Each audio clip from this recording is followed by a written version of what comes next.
เจ้าสวัสดีเจ้าฮัลโหลสวัสดีเจ้าสวัสดีเจ้าหน้าใหม่เจ้าเจ้าสวัสดีเจ้าวัเจ้านเบสิเกตมันกับเจ้าเจ้าแล้วพา เจ้า รับกาตื่นก็ได้ เจ้าวันเบสิเกตเจ้าเจ้าเจ้าเดี๋ยวโทรหาก็ได้เนาะเจ้าเจ้าเจ้าเจ้าถึง4 ทุ่มเดี๋ยวรอฟังธรรมะนะเจ้า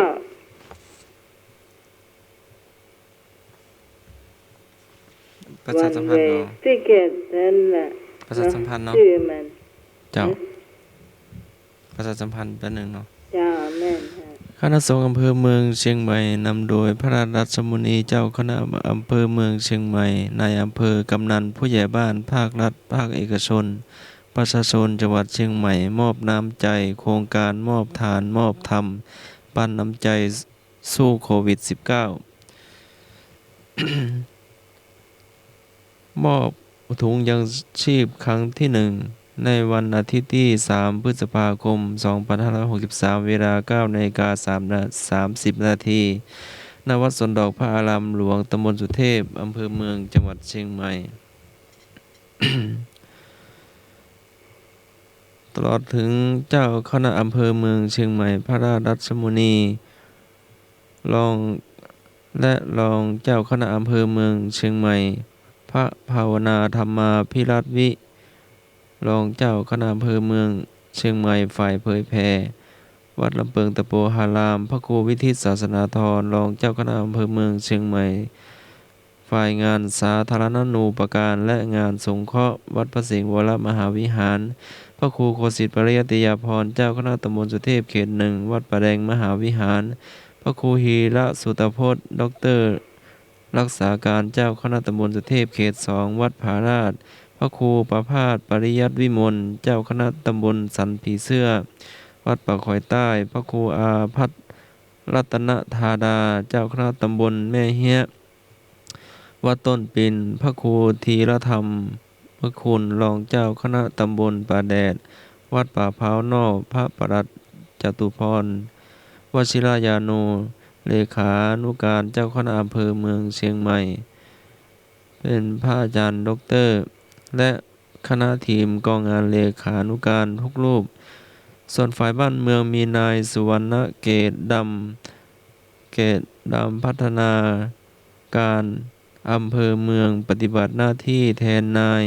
สราวุฒิวรพงษ์นายอำเภอเมืองเชียงใหม่และนายวีรชัยชัยมงคล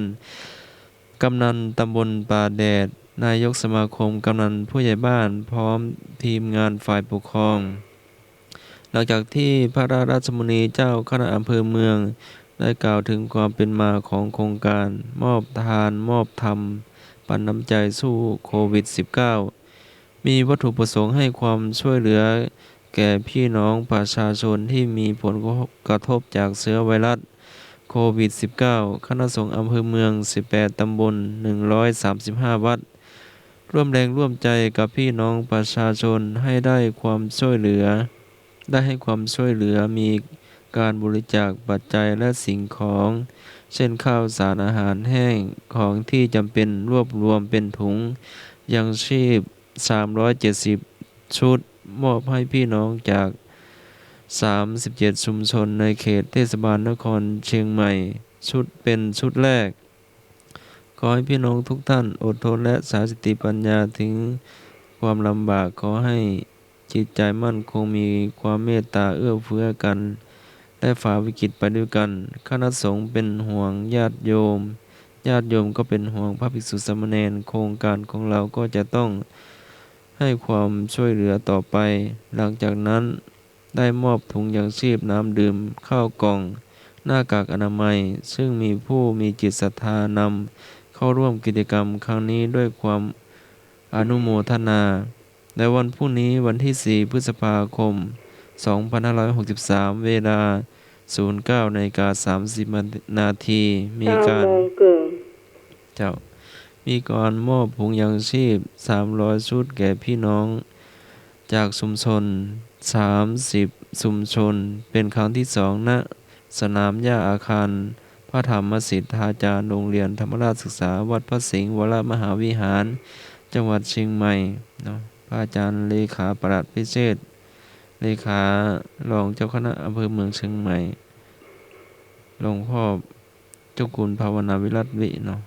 ก็ได้เมตตาได้ส่งลายในคณะสงฆ์ตำบลสุเทพเนาะก็ได้เมตตาเจ้าก็กำนันผู้ใหญ่บ้านก็จะคัดเลือกเนาะ อืม หมู่บ้านละ10ชุดเนาะผู้ที่ทางผู้ใหญ่บ้านก็จะคัดสรรมา ที่เปิ้นเดือดร้อน เจ้า เนาะช่วยเหลือตัวก็บ่ได้ เจ้าแล้วก็วันที่5ก็ณวัดกู่เต้าเนาะ เจ้า วันที่6ก็คณะสงฆ์อำเภอเมืองเชียงใหม่ก็ประชุมกัน แล้วก็มีมติถวายค่าไฟวัด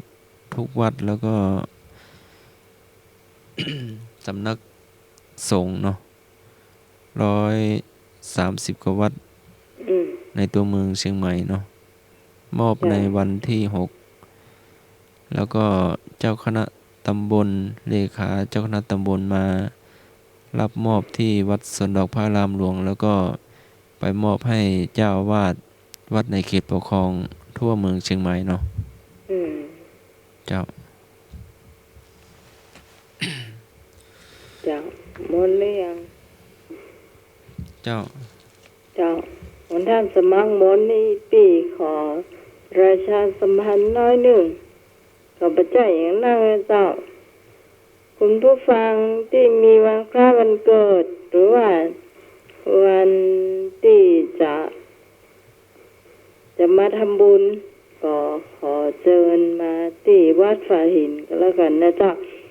ยังมีต้องการอาหารแล้วก็น้ำดื่มนะเจ้ายังขาดแคลนอยู่เนาะพระเนรก็ยังบิณฑบาตยังไม่ค่อยได้เตื้อนะเจ้าเนาะเพราะว่าอยู่บนดอยอยู่ห่างไกลแต่วันนี้ก็ต้องช่วยเหลือกันไปประคับประคองกันไปนะเจ้าก็คุณผู้ฟังที่ต้องการทำบุญขอเชิญนะเจ้ามีวันคล้ายวันเกิดหรือว่าครบรอบแต่งงานหรือว่าตั้งใจจะไปทำบุญก็ขอเชิญนะเจ้าขึ้นไปที่วัดฝาหินแล้วก็ลองถามหาท่านพระครูสมุวิศวัตผอ.สถานีนะเจ้าก็อยู่ตรงนั้นเสมอนะเจ้ายินดีต้อนรับหรือว่าไปประถูจะได้ก็โทรมาตังน้องใหม่ก็ได้นะเจ้าหรือว่าจะโทรไปตังท่านสมัครก็ได้เนาะ เจ้า หมายเลขโทรศัพท์ของน้องใหม่ในเจ้า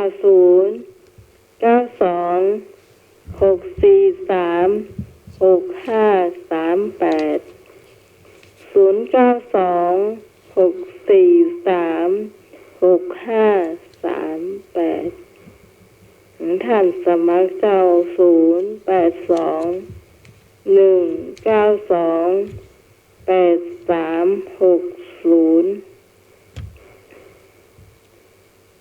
ครั้งหนึ่งนะเจ้า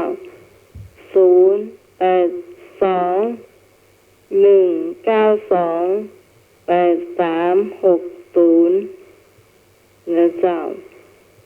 คุณผู้ฟังที่จะไปทำบุญที่วัดฝาหินแจ้งความประสงค์ไปก่อนนะเจ้าเนาะจะได้ไปถูกหรือว่าบ่เคยไปสักเตื้อกว่าหลงตาแจ้งไปก่อนได้นะเจ้า เอาล่ะเราจะมาเข้าช่วงธรรมะกันแล้วเจ้าเนาะ เจ้า เจ้าคุณผู้ฟังที่เคยฟังพระมาหลายรูปหลายท่านหลายองค์นะเจ้าก็คงจะเก่งในด้านนี้นะเจ้าคอยฟังคำถามนะเจ้าข้อแรกเจ้า สาธานิยธรรม6ผสมผสานไมตรีในหมู่คณะสารานิยธรรมความหมายความธรรมะเป็นที่ตั้งแห่งความระลึกความหมายถึงธรรมเป็นเหตุให้ระลึกถึงกันและกันสารประสานสามัคคีกันเป็นธรรมที่สร้างความสุขแก่หมู่คณะถามว่าเมื่อปฏิบัติสาธารณียธรรมจะได้รับผลอย่างไรก็ความสามัคคีในหมู่คณะขอความแตกแยกในหมู่คณะขอความเห็นแก่ตัวในหมู่คณะงอความอิจฉาริษยาในหมู่คณะคำตอบอยู่ในตัวเจ้าคุณผู้ฟัง เมื่อปฏิบัติคุณผู้ฟังที่ตั้งใจฟังในเจ้าคำตอบอยู่ในตัวเลย เพราะว่าท่านผู้ฟังก็ส่วนใหญ่จะไม่รู้บาลีเนาะแต่ถ้าตั้งสติได้หรือว่าระลึกได้คำถามในหัวข้อคำถาม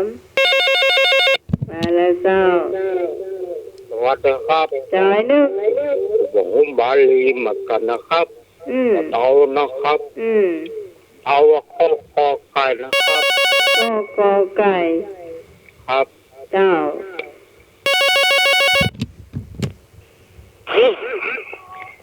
น้องไม้ข้อกอไก่หน้า ข้อกไก่ พี่ปัสสาวเจ้า พี่สาวป่า เจ้นะ พี่สาวเลยนะ เสียงสามยอดเจ๊กะ ไม่ใช่พี่สาวป่าเศร้ากะ อ๋อพี่อมพร พี่อมพร เอาละเฮาจ่ายพี่อมพรไปอยู่เดี๋ยวก่อนพี่สาวบอกกลางก็อยู่ตัง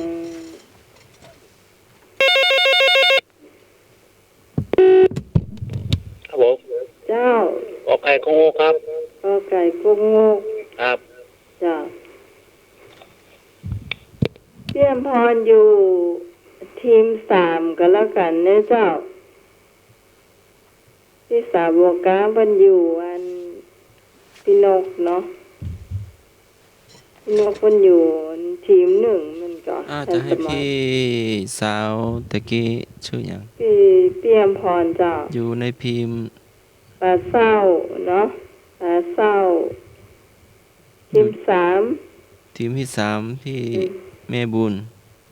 ทีม3ต่อสายคงก็ได้นะ ชื่อพี่สาวอย่างนะ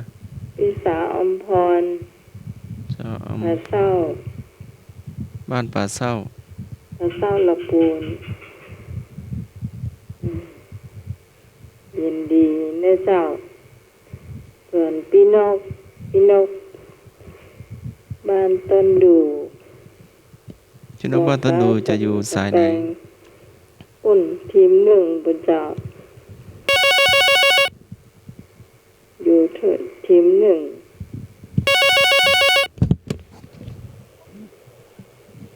เจ้า ข้อกอไก่นะเจ้า แม่มน แม่มนเนาะมาแล้ว แม่มนประตูหายาแม่นก็ เจ้า ฮะ ข้างประตูหายา ข้างประตูหายา ข้ามประตูหายาเจ้า ย้ายมาหารอบที่3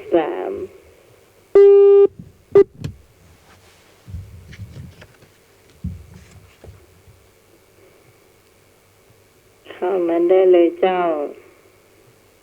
สายว่างอยู่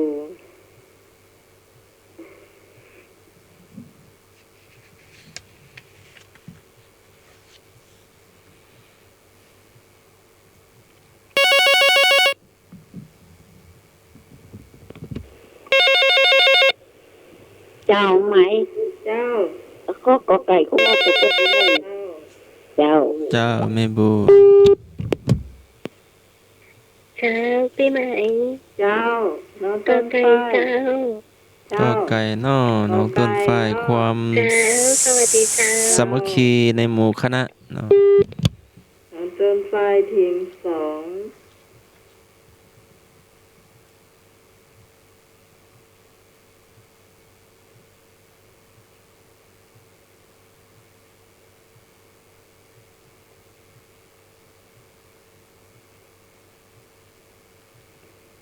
ไม่แดงหายไปไหนนี่ แม่แดงตัวมาเนอร์ มาไงแล้วน้องไม้ เมาอยู่กับหลานอยู่ จ้า ไปเปิ้ลเน้อ จ้า เจ้า ใจเย็นนะพาต่อต่อนะว่าเดี๋ยวแป๊บหนึ่งไม่ได้เล่งเสียงเจ้า เจ้า พูดได้เลย เจ้าทุกคนเจ้าแล้วที่เป็นไหนแล้วราชการท่านสมัครเป็นเจ้า เจ้า ดีชันแล้วเนาะ เจ้า แม่หยัง นภาซบลิม แม่พาสบดิม นะยุพาโอ้จริงๆแล้วทีมหนึ่งนะนภาอยู่ทีมหนึ่ง อยู่ทีมหนึ่งเนาะ เจ้า แต่ว่านี่บ้านนภาเสียหายเนาะ จะหายก็ลองแบบ แม่พาอยู่ทีมหนึ่ง ราคาปิ๋ว สวยๆมันหมอกเป็นไม่แรงนี่จ้ะ อ๋อเป็นหมอบแมลงนี่อ่ะ เจ้าพ่อเป็นคนทับหมอก อ๋อเจ้า แรงเกิดเลย อืมก็ยังดีที่มันแตกไป8 ดีกว่าซาปายเนาะ ที่จริงมันเสียหายก็คงจะมากกว่านั้นพอดีมันไม่ได้เสียหายเป็นนักแบบพอดีเรามัน เจ้า บางเขาเข้าใจและเสียหายสุด อืมมีนะ น้องมีนา น้องมีนะสวัสดีค่ะอะไรเนี่ยสวัสดี มีนะ ค่ะ สวัสดีค่ะ สวัสดีค่ะขอลงมาสวัสดีค่ะ สวัสดีลุง สวัสดีค่ะได้ยินเสียงเปิด สวัสดีค่ะมีนา น้องมีนา ยังไง เบอร์จะไปซ่ออันหายาใหม่ในวิทยุนะ รู้สึกดุ้งว่าได้ยินเสียงมีในปูนและมีในโทรศัพท์โดย ไปซ่อนในวิทยุ ทางบ้านแม่ปูนมันมีโฟนค่ะเจ้าน้ำปูน วันตกในก้าวันนี้ ลมมันยังมี แต่ ทั้ ว่าง หมดนะ เนาะแต่ว่า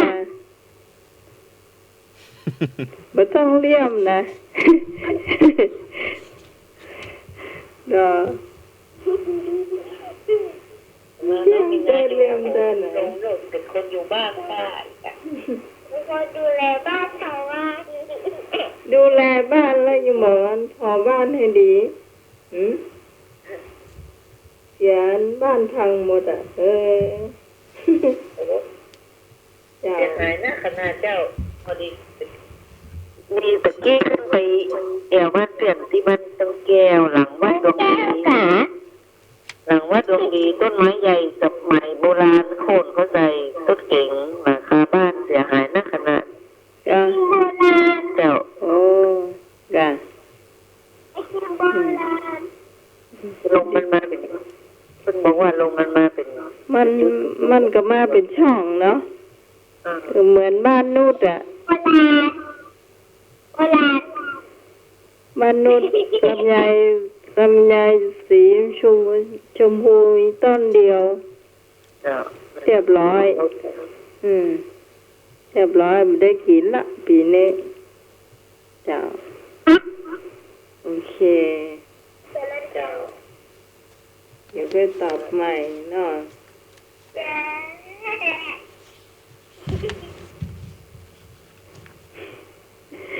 ละอ่อนจ้าได้ยินเสียงแล้วก็ แกจะไปเสาะหาในวิทยุเฉลยมันจะเหมือนเฮาสมัยก่อนนะ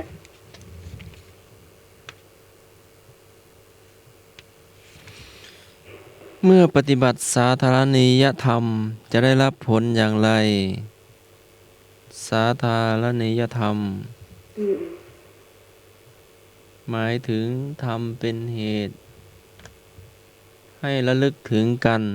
รักกัน ประสานความสามัคคีเพราะเป็นธรรมที่สร้างความสุขแก่หมู่คณะข้อกอไก่ถูกทุกคน คือฟังแล้วมันก็คำตอบอยู่ในตัว เจ้า คำถามข้อที่สอง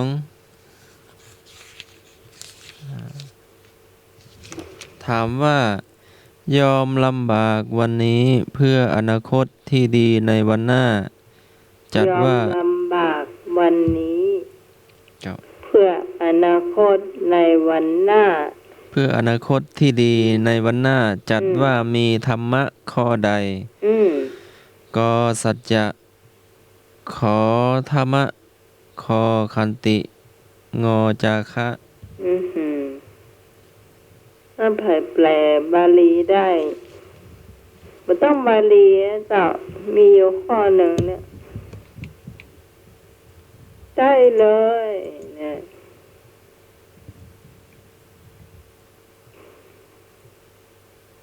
อ่านคำตอบสักรอบละมาแล้วหน่วยกล้าตาย เจ้าพี่ไหม เจ้าน้องต้นฝ้าย เจ้าขันติเจ้าคือความอดทน ความอดทนคอควายเนอก เจ้า เจ้า สวัสดีเจ้า เจ้า แม้ว่าฟังธรรมะอืม เอาไหมเขาขอควายเด้อขัน คอ ติ ควายเจ้า ขันติเจ้า อืมเอาละคอควายทีม3ทีม2พี่จองไม่ไหนล่ะ สวัสดีครับ ทีม พ่อ 3 ควายนะครับ ข้อ คอควาย ครับ อืม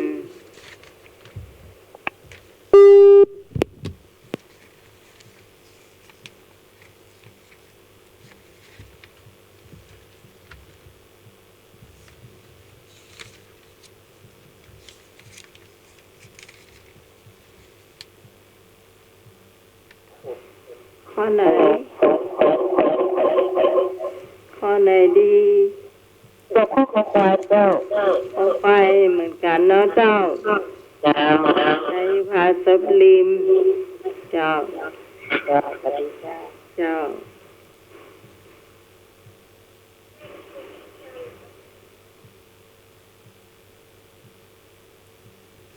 มาได้เลยหนุ่ย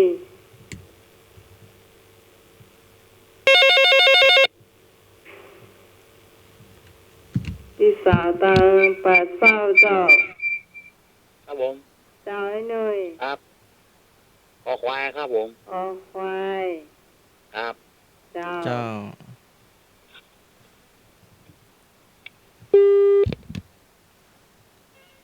พี่สาวตังปาดเศร้าเข้ามาเลยเจ้า เจ้า เจ้าน้องไหมสวัสดีเจ้า เมนู บริษัทท่านสมัคร เจ้า พระอาจารย์เป็นนะเจ้า แม่นวลเจ้า เจ้า แม่นวลมาเปิดบัดเดียวเนี่ยเจ้า จ้า คำถามมันยังขอโทษนะเจ้า ท่านสมัครโรงงาน ยอมลำบากวันนี้ เพื่ออนาคตที่ดีในวันข้างหน้า จัดว่ามีธรรมะข้อใด ก็สัจจะขอธรรมะขอขันติขอจาคะ อ๋อแม่นวลเอาข้อขอควายนะเจ้า ข้อคอควายขันติ เจ้า เจ้า ท่านสมัคร ขันติอดทนเนาะเจ้าสวัสดีเจ้า เจ้า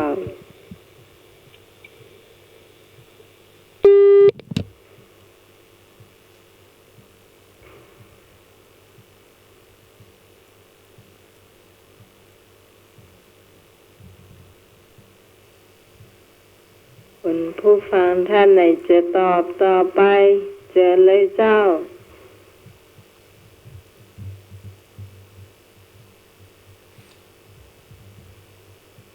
สัจจะก็ความจริงใจเนาะ อืม ธรรมะก็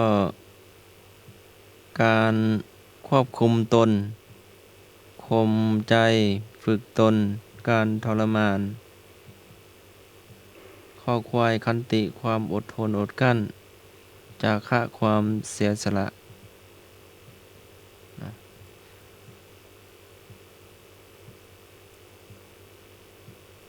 ทั้งสี่ข้ออยู่ในหมวดไหน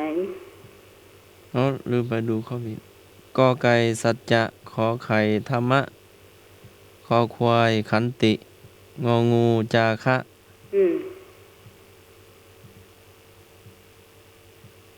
เป็นข้อเดียวกันแต่ละคุณคำถามเนาะ อืม เจ้าน่ามาเฉลยหรือว่าหันสมัครก็ง่ายนะ มีถึงก็เจ้าคุณผู้ฟังที่จะตอบข้อนี้เจ้า เป็นวิชาคิหิปฏิบัติ ข้อที่ถูกต้องก็คือคอควายนะเจ้า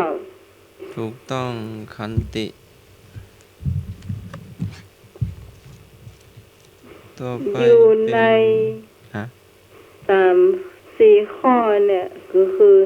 คารวะธรรมสี่นะเจ้าถ้าใครได้เรียนมา เจ้า ต่อไปวินัยและเบญจศีลเบญจธรรม ถามว่าผู้ปรารถนาจะบำเพ็ญคุณธรรมทางใจควรเริ่มต้นที่อะไรก่อนกไหว้พระสวดมนต์ขอถือศีลคอนั่งสมาธิงอแผ่เมตตา ผู้ปรารถนาจะบำเพ็ญคุณธรรมจากคุณธรรมทางใจควรเริ่มต้นอะไรก่อนควรที่จะเริ่มต้น แรกเลย อืม ก็ง่ายนะ จะว่าง่ายก็ง่ายจะว่ายากก็ยาก มันมี4ข้อเนาะอันไหนก็ดีตอบเนาะเจ้า ครับผม เจ้า ศีลครับข้อศีลครับ ศีล ศีล ได้เคยฟังมาหรือว่าเดาหรือว่า เดาครับ อ๋อ แน่ใจ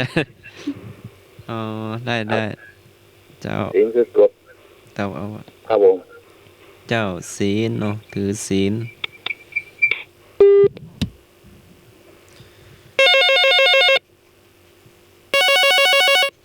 มา ออกสนามหลวงด้วยเนาะปี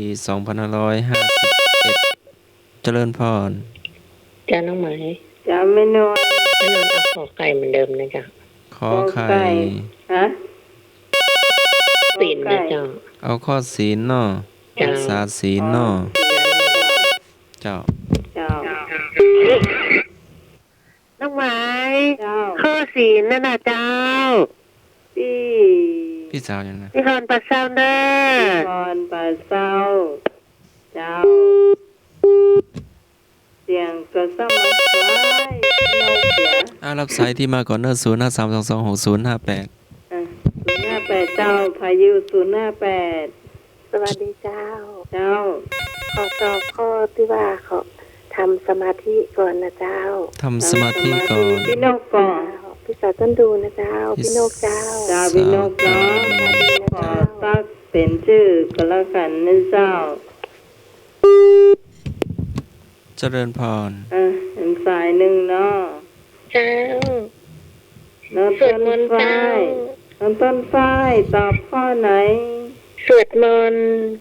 ไหว้พระสวด สวด ม ม นต์ นต์ กอไก่กับเจ้า เจ้ากอไก่สวดมนต์ เจ้า ขอ แบ่งกันไปแบ่งกันไปผู้ช่วยอยู่ไหน ผู้ช่วยนึกอยู่ไหน ครับ เจ้า อ๋อนั่งสมาธินะครับ นั่งสมาธิ ข้าข้ออย่างหมอเนอร์ หู นั่ง หลา สมาธิข้อคอควาย ข้าเอาคอนนะครับ นั่งสมาธิ แบ่งกันไปคนข้อพี่ต้องหายไปไหนนี่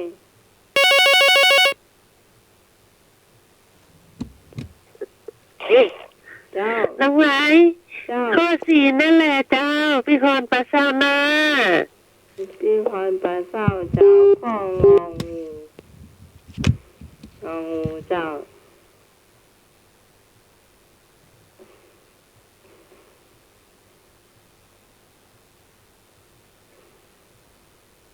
ต่อมาได้นะเจ้าไม่แดง อยู่ เจ้า ไหน เจ้ารู้ไหม เจ้าแม่บุญ ไม่เอาข้ออันน่ะศีลน่ะ ฮะ ศีล ศิลขอไข่ เจ้า เจ้า เจ้าข้อขอใครรักษาศีล เจ้า เจ้า ศีลคือการรักษากายวาจาใจให้ปกติ เจ้าแล้วพา ข้อของใครเจ้า แล้วพาขอไข่เนาะ เจ้าข้อของ เจ้า ใครเจ้า เจ้าแล้วพาขอไข่เจ้า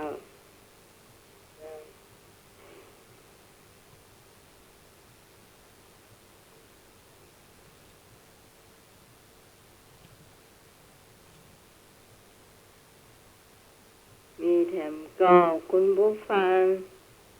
โอ้ตอบกันหมดเนอะตอบกันหมดกันหลายเจ้า คุณผู้ฟัง เจ้าแล้วก็จะเป็นประวัติศาสตร์เนาะ อืม เฉลย ถามว่าผู้ปรารถนาจะบำเพ็ญคุณธรรมทางใจ ควรเริ่มต้นที่อะไรก่อน ข้อขอไข่ถือศีล ศีลคือกายรักษากายวาจาใจให้เรียบร้อย หรือปกติเนาะ อืม เจ้า ไปทำอย่างอื่นมาได้เตื้อถ้ารักษาศีลห้าข้อเนี่ยเจ้ารักษาได้ก็ถือว่าสุดยอดเนาะ เจ้า อืม ประวัติศาสตร์เนาะ ประวัติศาสตร์ พระบาทสมเด็จพระปกเกล้าเจ้าอยู่หัวรัชกาลที่ 7 อืม พศ 2436 ถึง พศ 2484 และสมเด็จพระนางเจ้าลำไพพันลนี และบรมราชินี พศ 2447 ถึง 2527 ในสมัยรัชกาลที่ 7 พระองค์ และสมเด็จพระนางเจ้าลำไพพันลนี อันนี้ ทรงโปรดให้ใช้อะไร ก ใช้จักรยาน ขอ ใช้รถไฟ คอ ใช้รถแดง งอ ใช้รถแก๊ป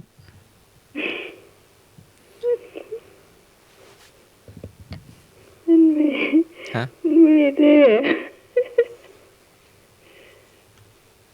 มีรถแก้เถื่อ ก็นี่พระองค์โปรดให้ใช้จักรยานเนาะ ข้อขอไขนี่รถไฟเนาะที่ใช้ฟืน ข้อคอนี่ใช้รถแดงเนาะสีล้อแดง ข้องอใช้รถแก๊ปเนาะ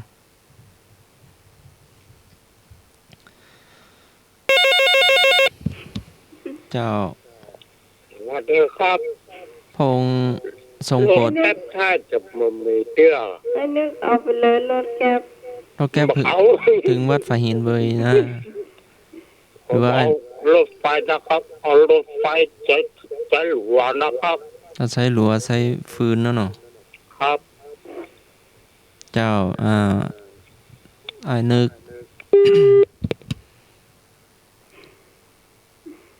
เป็นครั้งแรกนะเนาะเป็นครั้งแรกในประเทศไทยเนาะเจ้า น้องหมา เจ้า โอ้ยไอ้นึกเนอะ ไอ้นึก เจ้ารถแล้วก็รถแก้มนาให้ไอ้หนุ่ยเตอเนอะ ให้หน่วยเนาะ แก้มาให้ไอ้หนุ่ย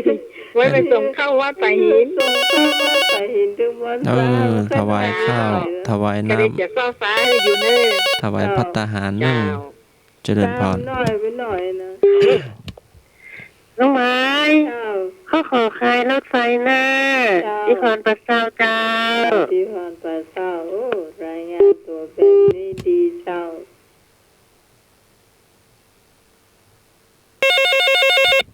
มาเข้ามาเลย ครับผม เจ้าไอ้หนุ่ย หัวรถทีบครับ รถถีบรถจักรยานค่ะ อันสมัครเอารถแก๊ปลุงหนุ่ยนะ เอ้ามาก็ไม่ได้กินเนาะ ห้ามไม่ได้สันเนอะถวายข้าวถวายน้ำเนาะ รถทีบออกกำลังเลยอ่ะ รถถีบนะโอ้ลุงหนุ่ยเอารถถีบเนอะ ครับ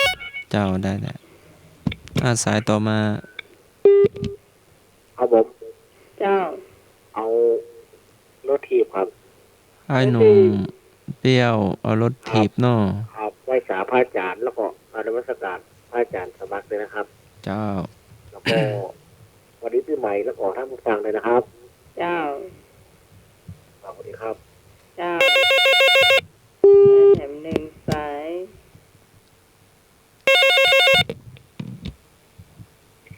เจ้าพี่ใหม่ เจ้า ตัวก็ในหนุ่ยเจ้า แล้วก็ไอ้หนุ่ย เล่นรถแก๊สน้องมาเอาเตอเนอะเจ้าสวัสดีเจ้า เจ้า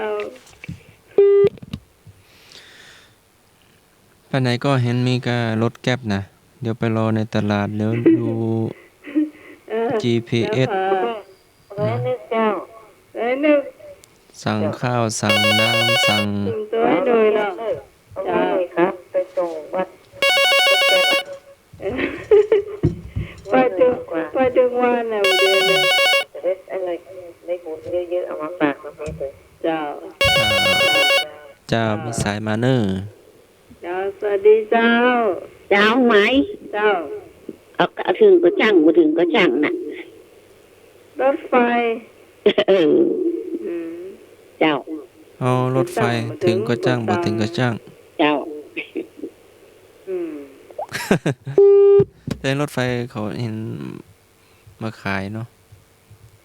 ขายข้าวน้ำขายน้ำขายนั่นน่ะ อันรถแก๊บนี่ท่านสมัครใช้สายเพียงคนเดียว ถ้าจะบอกเอารถแก๊ปเนอร์เนาะ เพราะว่ารอดชีวิตมาได้เนาะ เอาชีวิตมาได้กี่วัน โอ้เป็นเดือนแล้วกันนะ โอ้ส่งถวายข้าวถวายน้ำเนาะเจ้าอนุโมทนาแต่ เจ้า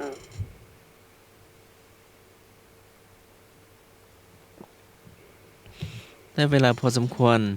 เฉลย สมัยรัชกาลที่7พระองค์และสมเด็จพระนางเจ้ารำไพพันลนี พันนีกัน พันนีกะ อืม และขออภัยทรงโปรดให้ใช้จักรยาน โอ้ไอ้หน่วยถูก เพราะกลุ่มพ่อค้าคนจีนในกรุงเทพนำไปใช้งานทางเศรษฐกิจ เปลี่ยนตะแกรงที่ติด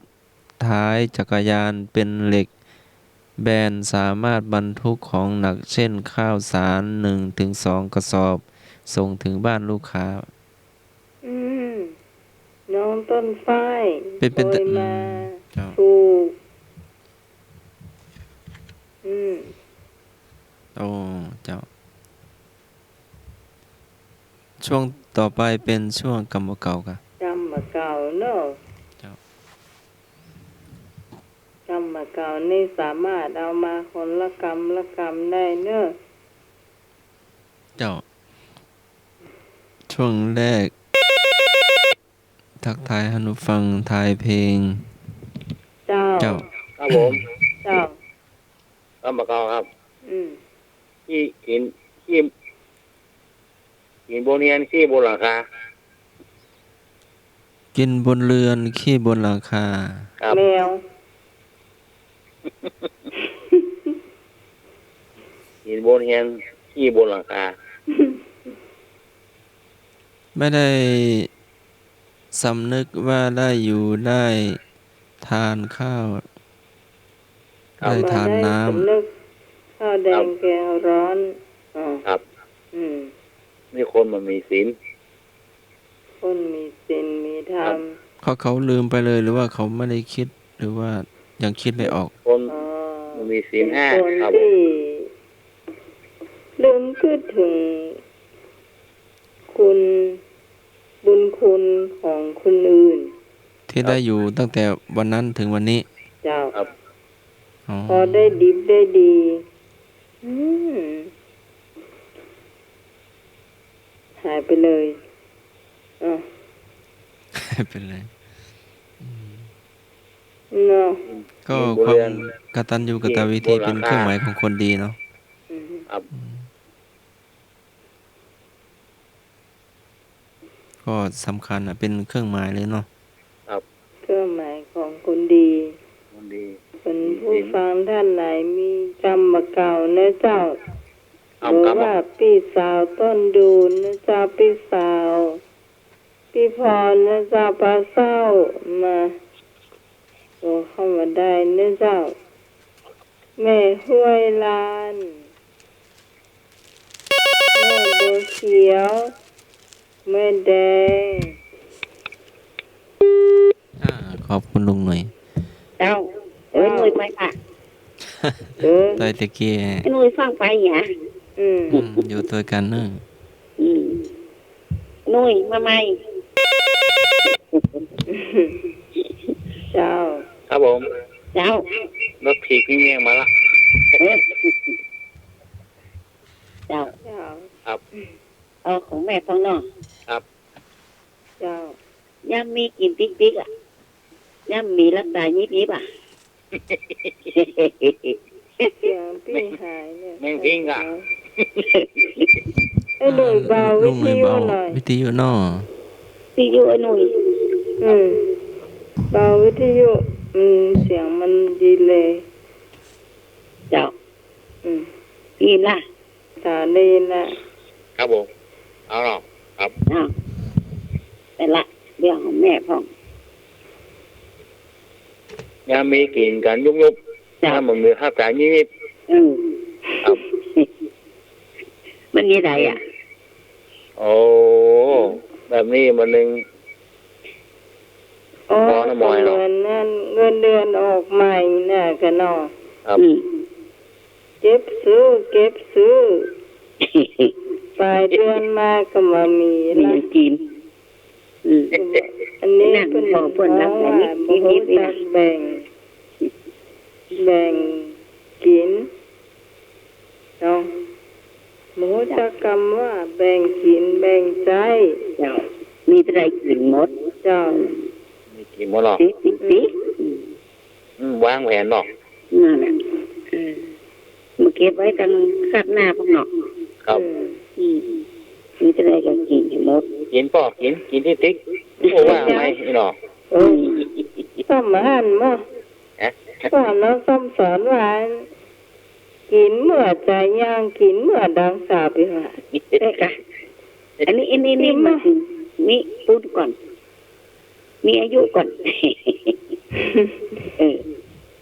เพราะว่า กินไปเถอะไอ้หล่ะเพราะนั้นร้านแม่ไปกาดซื้อเห็ดมาซื้อแมงมันมาก็ต้องว่ามันจะโดนด่า อืม ปีหน้าเอาเรื่องซื้อไปเถอะเหรอ อืม เป็นว่าย่าสอนไว้ อืม กินเมื่อ ย่าก็กินเนาะ กินเมื่อดังสา มีออกเสื้อเดียวอ่ะ แต่ ไม่ชอบหน้าตา มันหายยาก อืม ครับ ของหายยากเนาะ ปีนี้ แม ได้ ง กิน มัน เตื้อ มันก็ออกตัวเดียวตอนน่ะ เสื้อเดียว น่ะปีนี้ก็ได้กินในเตื้อเนาะ แม่นถ้ามันหมดพงมันก็มีนะ เจ้า ได้กินหลายเตื้ออยู่ว่ากว่าจะหมดหน้ามัน อืม อืม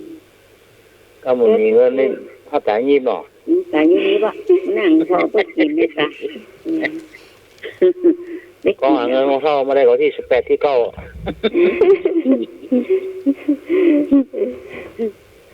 เงินเดือนออกไปบอกหมอนะ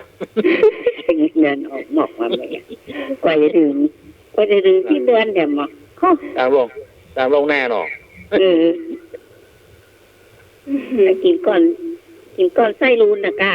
เอ้า ก่อนไส้รูนนะก้า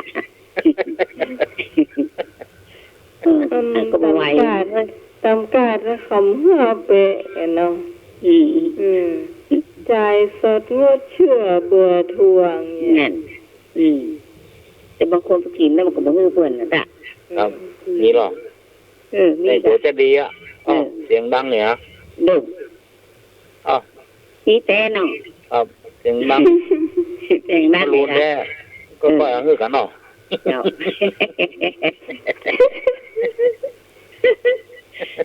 เสียงดังเลยเนาะ ครับ อืม คนหลายเสียงดัง อืม อ้าวอ๋อขึ้นได้โอ้ยังไงภาษาเพิ่นปล่อยโอ้กันเนาะ นั่นนะว่าชุดกำกึดก่อน นะบ่แม่ใหญ่ในโตเนาะ อืม แม่มันเชื่อว่าเก่าเป็นหนูเอาวากบ่ล่ะเนาะ อืมอืม อย่างน้องใหม่เหมือนกันน่ะเวลาข้าได้อย่างข้าได้ไปเดียวนะ แปลงเป็นแปลงเนาะ อืม เอาให้ได้กินที่ได้ มัน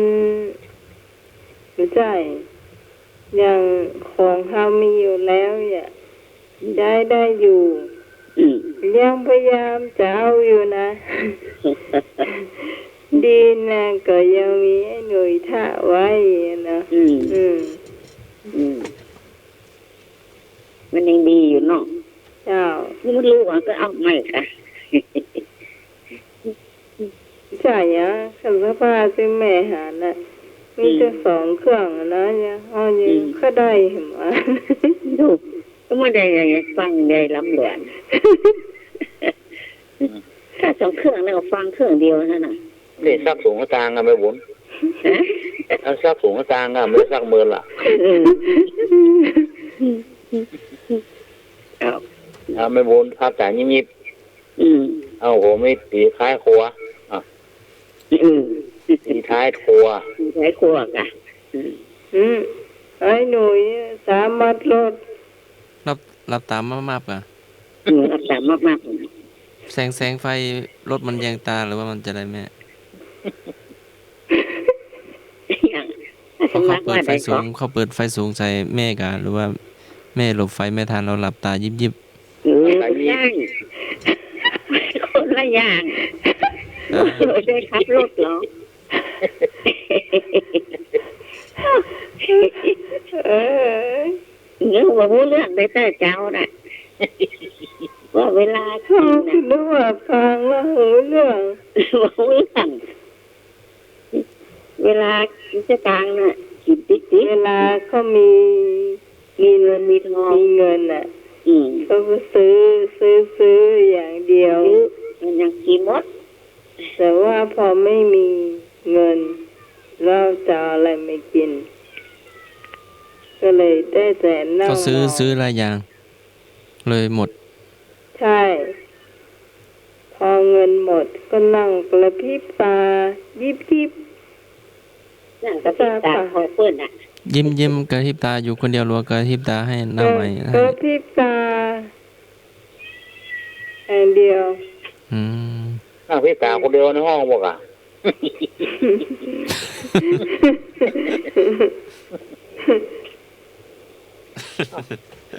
โอ้ยบอกถึงดีอ่ะไอ้น้อง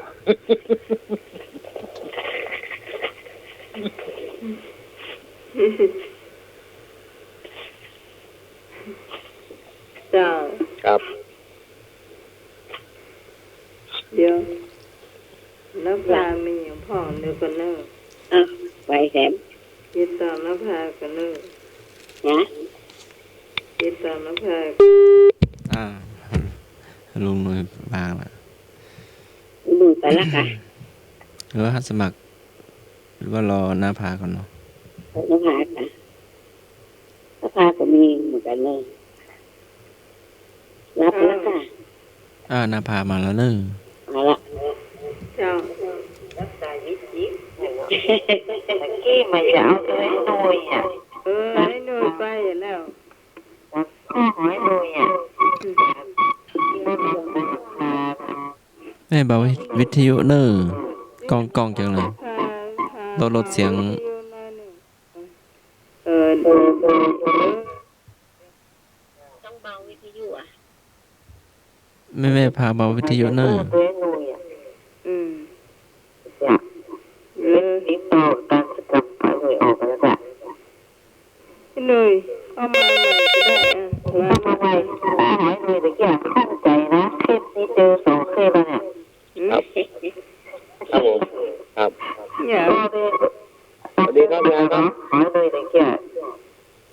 สวัสดีครับผม พูดรอหลักคา เจ้าลุงอ้ายหน่วยมาแล้วเนอะ กินบนเรือนขี้บนหลังคา เนี่ยตกใจเต้นี่เอาไปเลย จ้า ตกใจ มันเป็นจะไร เคยตลอดหัว เป็นจะไร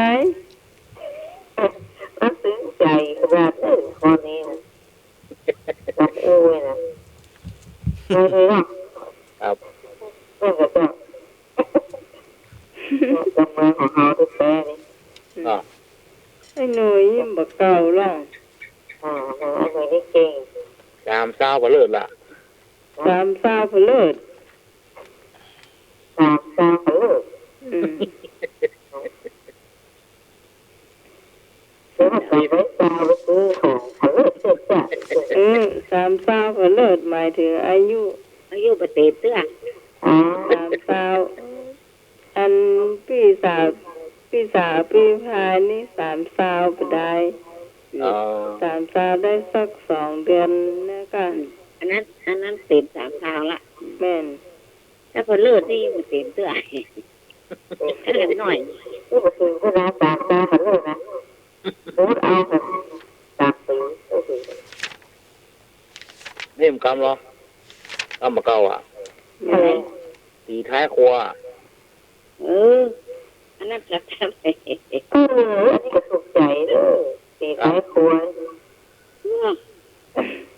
ตีท้ายครัว ร้อยเลยเด็กก็กำเลยวันนี้นี่นะถูกใจ ตีท้ายครัว ตีท้ายครัว หมายความว่า นะ เนี่ยหมายความว่าจะไร กินอยู่ด้วยกันห้ามันโตแล้วเอาเพื่อนเอาไผ่เอาหมดเดี๋ยวไม่ไหวเลยเวลา ครับแม่นอ่ะแม่นอ่ะ ไอ้นี่ก็ได้เลยไอ้นี่ก็เอาเลขมาให้ตัวเตะถูกเลขแน่เอาเลขมาให้เอาหวยมาให้สักใบถูกได้แน่ เดี๋ยวสักวันมาอะไรค่ะโควิดหายละเดี๋ยวมาแอลได้ละ เป็นมาเอวไปอ่ะ จ้ะ โอ้ย ตี หา ท้าย ยครัว แล้ว นี่เหรอ จ้ะ นี่มันได้แล้วเนาะครับ ไปสวรรค์นะ จ้ะ ไปเอวสวรรค์ไหนเดี๋ยวน้องไม่รู้ไปต่อ ครับ ต่อ ครั ป้า บ กันสักวันคือผู้ปีแล้วป้ากันสีใหม่สีนี้มาได้ป้าได้กำหัวนั่นแดงนั่นคือสกัดอ่ะ นั่นน่ะน่ะ นอกก็มีปีก็มีมะน้อยก็มีมะหอยก็มีมะทั่วก็มีมะละก็มีมะแตงก็มีผักฝางก็มีผักกาดก็มีบักกะลี่ก็มีเด้อ เงี้ยไอ้เดือนอ่ะแล้วไปรถตู้ไปในเวียนสักอย่างนะ โอ้เอาไปเป็นกระสอบเสีย เอ้ย นะ นั่นมีมันกำเหรอ ฮะ นี่มันกำแหละ อย่าง ตกใส่เปื้อนมาไข่หัวตกใส่ตัวดีใส่ให้ รถตาเปิ้นเป็นดีไข้หัว ตกตัวไปดีแค่ให้ ตกตาตัวเป็นดีไข้ให้ ครับ อืม เนี่ย ก็แม่นกะไผ่โมโหหัวอกไผ่ล่อน้อแม่ละเจ้าทานหัวอกเฮาเนี่ยอู้บอกนะใส่หัวใส่เปิ้นไข้หัวใส่เปิ้นเหียจะตกตัดตัวเก่าพวกอ่ะใส่หัวบ่ออกยิ้มก็บ่ออกพอตกตาตัวเก่านี่โอ้ไปได้กัดงง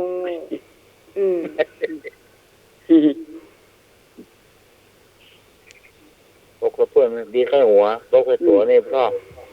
ต่างองหรอกต่างออกอ่ะครับกัดอกอ่ะกัดองหรอกเพราะว่ากัดอกนี่ก็เป็นกรรมเก่าเหมือนกันนะกรรมเก่าเหมือนกันนะกัดอกนี่นะกัดอกมันอู้ได้อู้บ่ออกมันกัดอกอ่ะกัดอกคุยกับคนเดียวกันนะคุยบอกออกคุยคนเดียวแล้วคุยให้คนอื่นอยู่คนเดียวมันน่ะจ้ะมันกู้ยังไม่ได้แล้วก็กึดคนเดียวมันน่ะจ้ะบ่ออกอ่ะเอาแม่นวลมาเน้อแม่นวลสนทนาตัวมาเอาแม่นวลบอกไปที่เจ้าน้องไม้จ้าแม่นวลเจ้าแม่นวลยิ่งใสยิ่งหนาวยิ่งยาวยิ่งสั้นว่าได้ก็ยิ่งสูงยิ่งหนาว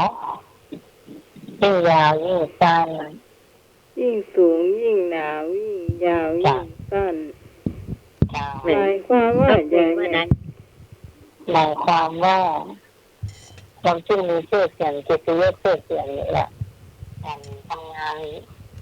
ชั้นสูงเอามาใกล้ๆหน่อยจะมันยิ่งสูงยิ่งหนาวเนาะยิ่งยาวยิ่งสั้นนี่ก็อายุคนเราจะน้องใหม่เรามาไกลเกินไปแล้วเรามายาวไปที่มันเหลือได้เดียว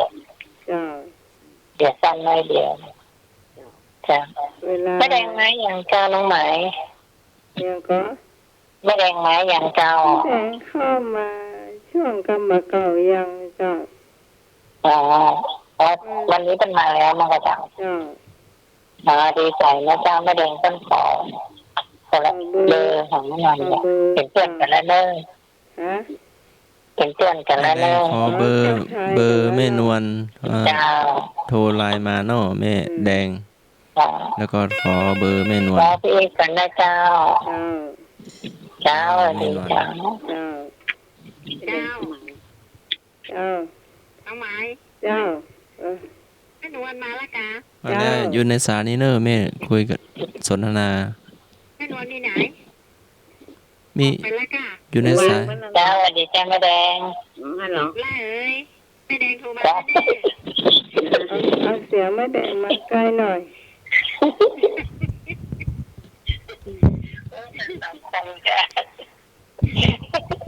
เจ้าแดงเจ้าดีเจ้าสวัสดีเจ้าเจ้านี้จะได้หูทักทายกันได้เนาะเจ้าหายไปไหนล่ะจะได้หันทักทายกันตะกี้จางป้อนเนอมุกกะลามเนอพี่พาเราไปละยังอยู่ไปเนาะก็มาอ่านต่อเดือนนี้ไม่เอาภาษาแล้วเนาะตัวเข้าภาษาเนี่ยป้ากันเด็กรู้จักหน้าตากันเนาะเป็นตัวกันกู้คนมันเข้าภาษาเนาะพี่ไหมเนาะนั่นก็เข้าภาษาต่างเข้าภาษาสักอาทิตย์นึงกันน้องไหมเนาะป้ากันอ่ะถ้าฟังถึงตอนนั้นก็ถามนี้แล้วกันเนาะว่าโควิดนี่ก็ทำมีแล้วก็เนาะตรงนี้ละกระดาตั้งลงมาแล้วคนทีสัญญาณสังกะเปงแต่ว่าหันข่าวแต่ว่าเป็นเพิ่นเอาคนที่เป็นโค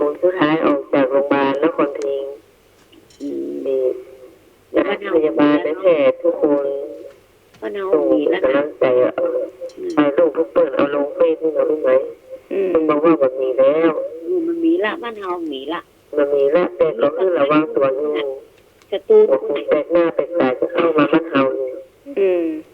มีทั้งใต้ผู้เนิบเดี๋ยวนี้นะ เจ้ามีทั้ง ป้า ใต้ เจ้าของคนก่อน นั่นนะ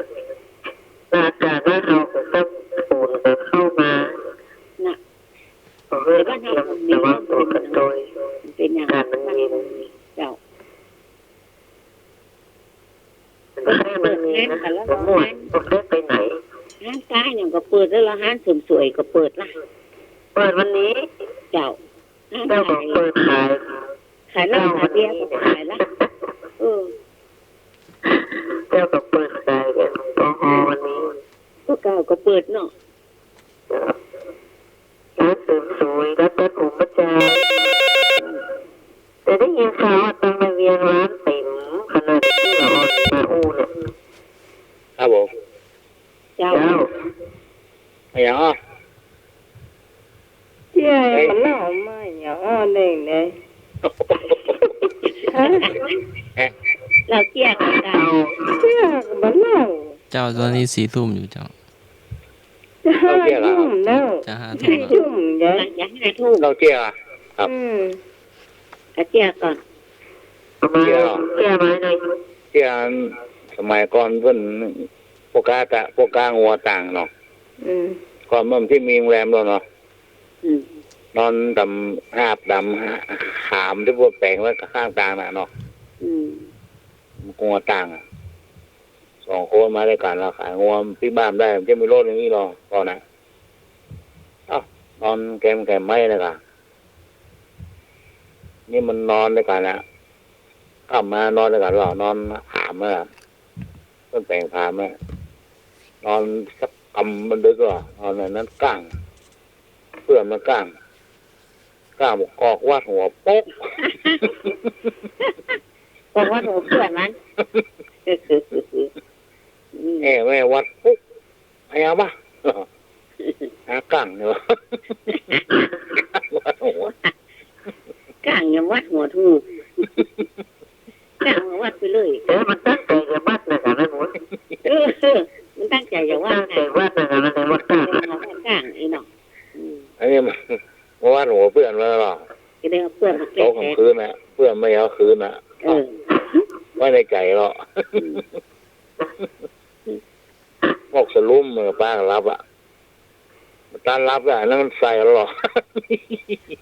สว่างหัวเพื่อนนะ อืม ไอ้เยาคืนเนาะสว่างหัวเพื่อนมันได้ตะกายนะว่าอย่างตั้งนะตั้งซุกซอหัวแน่นแท็กเอามันถูกว่าอะไร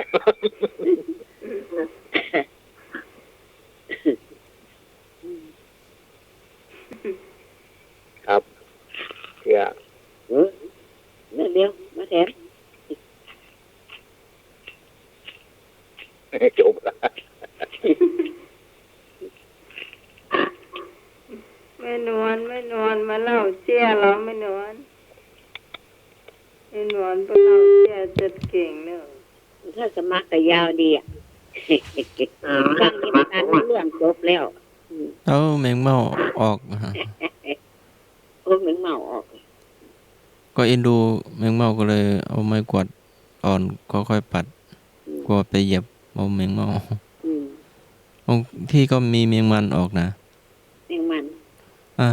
ตัวแดงๆนั่นน่ะ เจ้าบางที่ก็อึ่งก็ห้องกบก็ห้อง อืมที่ ตอ บ้าน นนั่นน่ะ ตอนแรกๆร้องอยู่แต่2-3 วันมา ไม่เห็นห้องอ่ะตอนตกใหม่ๆห้องนะตอนฝนตกใหม่ๆห้องนะ เรียง น้ำมันขังอยู่แล้ว เจ้า ทุกวันท่านสมัคร วันนี้เงียบไม่ได้ยินเสียงกบ เปิดให้มันลกแล้ว มันได้กินน้ำแล้วลูกมันอึ่งอ่าง แต่บางบ้านก็เห็นตะขาบวิ่งเข้าบ้านนะ อืม เราลอง แล้วก็รีบเอาไม้กวาดมาปัดออกอ่ะ มันหนีน้ นั่นมันหนีน้ำวิ่งบ้านก็เป็นพื้นติดดินเนาะ ำระวัง มันต้องมีตะแกรงหรือว่ามีอะไรกองอ่ะ อืม ตัวใหญ่นะวิ่งแล้วก็เจ้าของบ้านร้องแล้วก็ ฟังเอาไม้กวาดมาปัดออก อืม ปัดแล้วก็วิ่งมาต่ออยู่นะจะเข้าประตูอะ อืม โอ้ตัวใหญ่นะขนาดอยู่ไกลก็ยังเห็นอ่ะ อืมก็หลังดำ โอ้ฝนตกแล้วมันหนีน้ำมาหรือว่าจะได้บ่ฮู้เนาะต้องระวังป้องกันด้วยเด้อ ต้องระมัดระวังเสื่อมไปหายมั้งเสียงก็ใหม่อ่ะ เสียงหายมั้ง มันก็บ้านเบาไปเนาะ ครับพอ ก็คือท่านมันอยู่เต้นท่านสมัคร ตะกี้มันดังกล้องไงก็รถพอรถนั้นหมายก็เสียงก็เบา ใหม่โอ้ใหม่ เจ้านี่ ดังละ ถ้าท่านฟัง นอก จะ จาก โทรก็เบาเสียงหน่อย เพราะว่าหูฟัง นั่น พานะคะเบาวิทยุหน่อย เบาละ เสียง มั มันจะดี มันไม่ค่อยถูกกันเนาะ อืม มันพอเปิดดังแล้วก็อู้แล้วก็มันจะนี่เนาะ มันจะกล้องเนาะ แต่ถ้าแม่บอกอู้มันก็เงียบกันหรือว่าพออู้มันก็กล้องเลย ก็อย่างเนาะ ตะกี้เงียบแล้วนะ มันโทรศัพท์บางอย่างเนี่ย อืม บ่เป็นนะ อืม แต่ของอย่างอาคาเทลของน้องเนี่ย อืม ให้ไม่ได้เนอะให้โทรศัพท์ใหญ่ก็ไม่ได้ อืม ให้วิทยุก็ไม่ได้ ดังบ้องบ้อง แต่ว่าของยี่ห้ออื่นเนี่ยที่ใช้อยู่ได้หมด อืม เป็นหยัง อืม นี่ขนาดน้องเปิด เนี่ยเสียงดังตายเนี่ยเปิดอยู่ตรงหนอง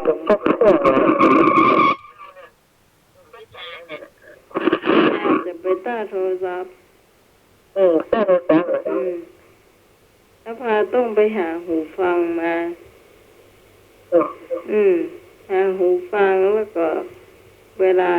อู้เนี่ยใช้หูฟังอู้แล้วก็ฟังจากวิทยุมันจะมาหอน จะเปิดวิทยุไว้ไกลๆเนาะเจ้าได้ก็เปิดอยู่ ผมแม่เนี่ยห่างวิทยุสอบอันน่ะโทรศัพท์แม่ มันบ่เป็นหยังหรอก อืม มันเป็นตาโทรเลยโทรศัพท์นะคะแบบหนึ่ง เจ้า เจ้า เจ้า เจ้าว่าได้ หรือมา เจ้า ตรการครับปลูกแป้งมันแท้ครับหน้านี้มันหน้ากบอย่างกบมันห้องอ่ะคนเลยตกเลยคนเดือนหกอ่ะครับเขาต้องจับมาผัดเผ็ดเลยครับอร่อยเนาะตาธรรมสกัดครับ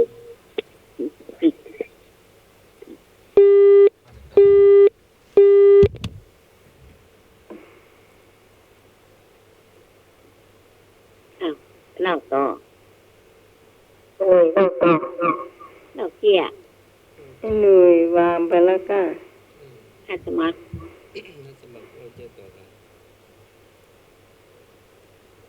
ท่านสมัครมาได้ยิน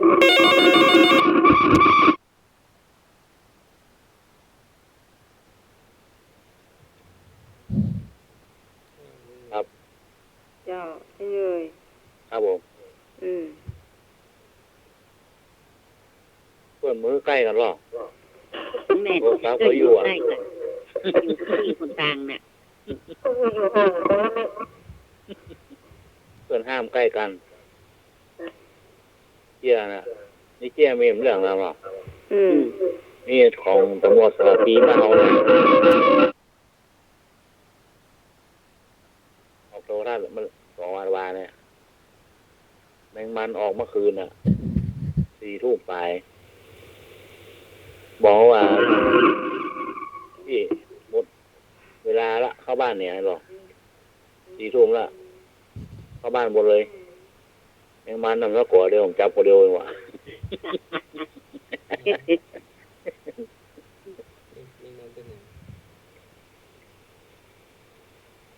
ว่าได้ก็ อะไรก็ เก็บหนึ่งเงิน ท่านสมัครเสียงพี่หายแล้ว ค่อยได้ยินเสียง มาละ อย่างละ นายหนุ่ยว่าอะไรก็ หนุ่ยจบไปยัง ไอ้หนุ่ยว่าอะไรก็ ที่ปิดลงคลิปของตำรวจสาปีมาเฮาเนี่ย ไว้นะครับแมงมันออกอย่าง ออกเด็กได้ว่า ครับไม่ออกนัก อืม ออกเมื่อคืนอ่ะ อืม แล้วบอกว่าพี่เข้าบ้านเลยอ่ะ4 ทุ่มละเข้าบ้านเนี่ยมันเลยเวลาละแมงมันเรียนพระขัวเดี๋ยวผมจับคนเดียวหรอกยิ่งยับแมงมัน อ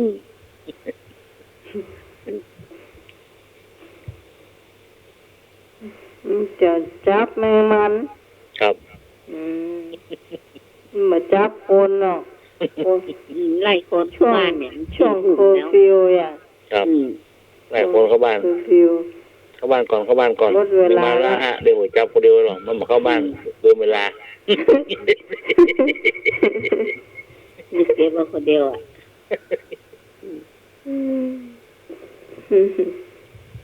จ้ะ มุกจะดีอ่ะ นั่นนั่นท่านว่ามีนะแมงมันวาดไฟเห็นนะครับ แม่นก็ท่านสมัครไม่ได้ยินเสียง เจ้ามีอยู่ มีแมงมันอยู่ แล้วมี หู คนไป จั เก็ ก บ ก็ว่าตะพูดไม่ หน้าหมดกับมดอ่ะ ผม ตัวน้อยนะ แต่เห็น ตัว แต่ นี้ แมง มันตัวแดงๆใหญ่ๆนะ มีแต่แมงเม่านะแต่แมงมันยัง มันตัวเดียวกันก่อนไหม มันคนละอย่างกันเมาก็ไปเห็นอย่าง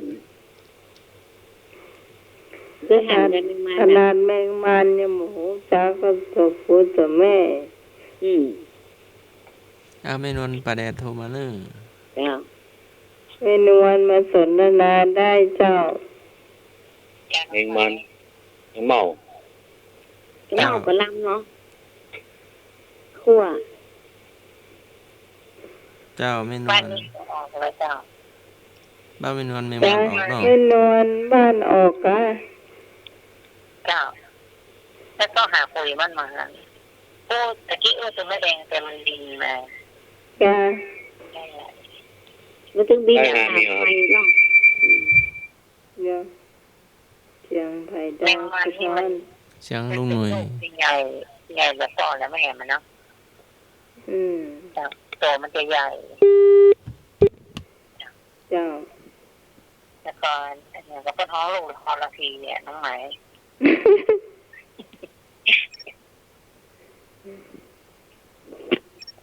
แต่ตัวกูเนี่ยมันจะ ออกมาแล้วแม่มันตัวแตกสีปีกมันเนาะ ก็ใส่ปีกมันดินหนีจากแม่มันไปเนี่ยมันลูกทรพีอ่ะจะ โอ้ ต้องเรียนทุเรียนอยู่อะไรแต่นะ มันแม่น ทุ อก เรียน จะ มันอยู่ หู แด มาง อ่ะจ้ะ ไม่นอน แล้ว ถ้ามันแม่นอกจะหูมาเขาฟังไปเก็บก็ไม่ได้เนอะคันหมดเนอะ เจ้า ต้องรอมันแห่ปีกออกมาเนาะเอา น่าจะ สลัดแม่มันล่ะ มันแผ่ปีกมันกลัวแม่มันติดปีกมันไม่ดีแล้ว แล้วเขาก้อยเก็บเจ้าเก็บเงินเดียวเทียอย่างเงี้ยก็ทุเรียนมันแพงเนาะแล้วลูกวันก่อนอ่านว่ามาได้กินทุเรียนหน้าแอบตอนเขาปอกมันอ่ะหมดเห็ดจะเคยเอามาโอนั่นมันก็กันได้ทุเรียนเลยนะแล้วก็แต่คือลูกปอนได้กินทุเรียนนะขนาดนี้นะลูกกินก็มาเสี่ยงนะแล้วพอมาหลังๆก็แยกมาแล้วลูกมาเสี่ยงแล้วลูกก็ร้อยหน่อยไงแล้วลูกก็เอาขว้างมาใส่แล้วมันก็ประกอบ มันบอกกอกเจอหัวโลงมาครับเอาฟังที่หางอ่ะแล้วอย่างว่ามันปอกหินเอาลูกก็ปอกเจออันว่าหัวโลงอย่างเป็นลูกฝันนะอ๋อฝันในฝันก็ได้แล้วไม่วันฝันจะไปแย่ลูกมันยังไงจ่าน้องไม้อีกกันนะเจ้า เจ้า เอาดีเจ้า ได้ฝันหนึ่งมากองหยอกหัวอยู่ขนาดลูกฝันนะติกี้มีสายเดียฟ้อนดังท่านสมัครเจ้าเข้ามาเลยเจ้า โยมไพบูลย์เนาะโทรมาเลยเนอะ0520104462โยมไพบูลย์สันติธรรมเนาะ เจ้า หรือโทรเข้ามาเบอร์ท่านสมัครก็ได้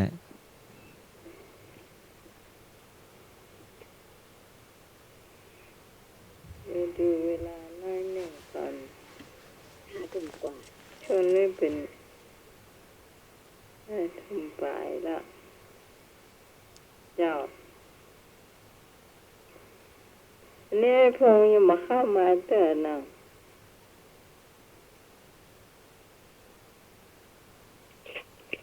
เจ้าคุณผู้ฟังมีเชียร์ก่อ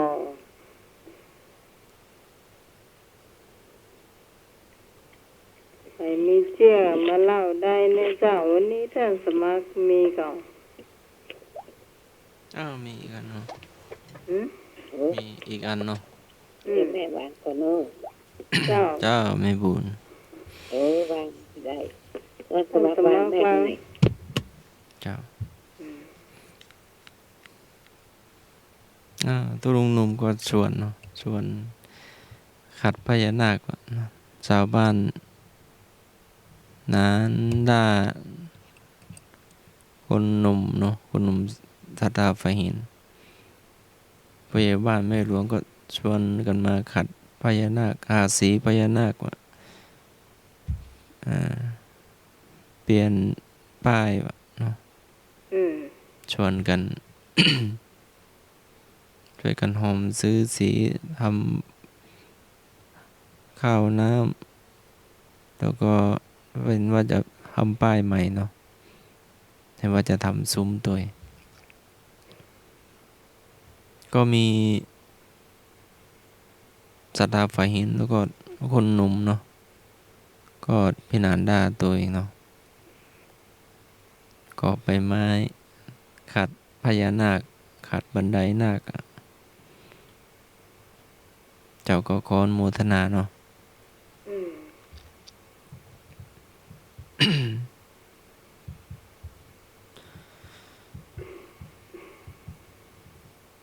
บางคนก็มาเที่ยววัดเนาะญาติโยมบางท่านก็มามาเที่ยวกวาดใบไม้มาปวดลานวัด ชวนกันมาเนาะหอบใส่รถเข็นใส่ผ้ายางผ้าฟางเนาะ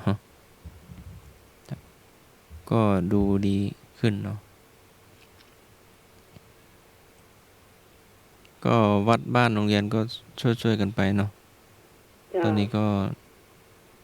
ช่วงวิกฤตเขาช่วงนี้ท่านสมาคมได้อยู่กันเจ้าวันนี้ไปที่ไม่ตื่นเนาะเป็นนอนรอรับเด็กครับผมโอ้วันนี้ผมได้มาเนี่ยวันนี้มาขวายวันหน้ามาขวายนะครับเนี่ยวันนี้อาจารย์สมัครมีเที่ยอยู่ค่ะ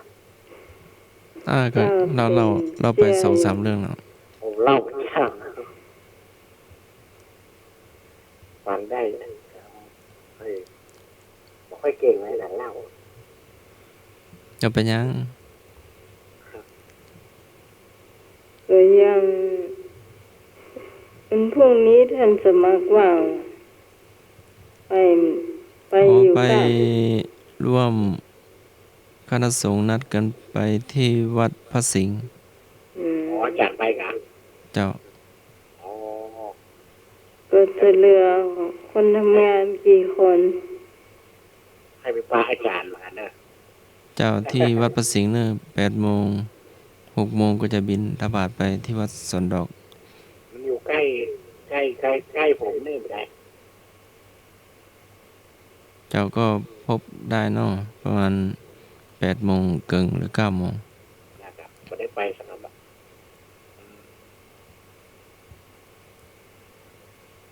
ไปไหนก็ยากเนาะที่ไหนเนาะเดี๋ยวนี้เนาะ อืม แต่ ก็ ทาง ไม่อยากก็ไม่อยากหรอกถ้าไป มันมีรถมีอย่างก็ไม่อยาก ผมขึ้นรถไปคนเดียวเองที่ไหนไปตลาดนะ เห็นว่า3 ทุ่มครึ่งนี่ก็เริ่มไม่มีรถแล้วครับว่าเพราะ4 ทุ่ม มีละ ทาง มันช่วง รั เค ฐ อร์ บาล ฟิวมีแล้ว ลูกละ ให้หยุด4 ทุ่มแล้วก็เริ่มตี 4เนาะ อืม เพราะว่าประกาศพรกฉุกเฉินเพิ่มเดือนพฤษภาเนาะ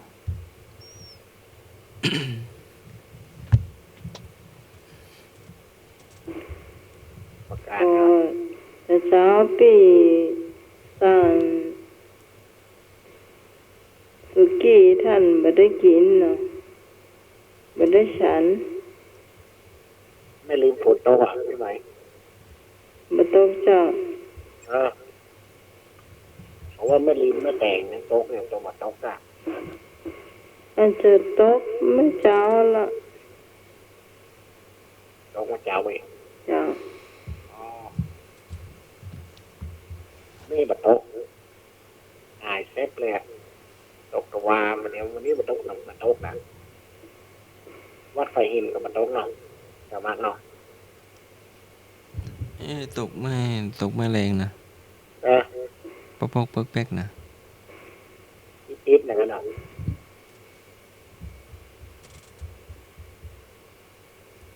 ตกถึงวันที่6กว่าฝน แล้ววันนี้ไป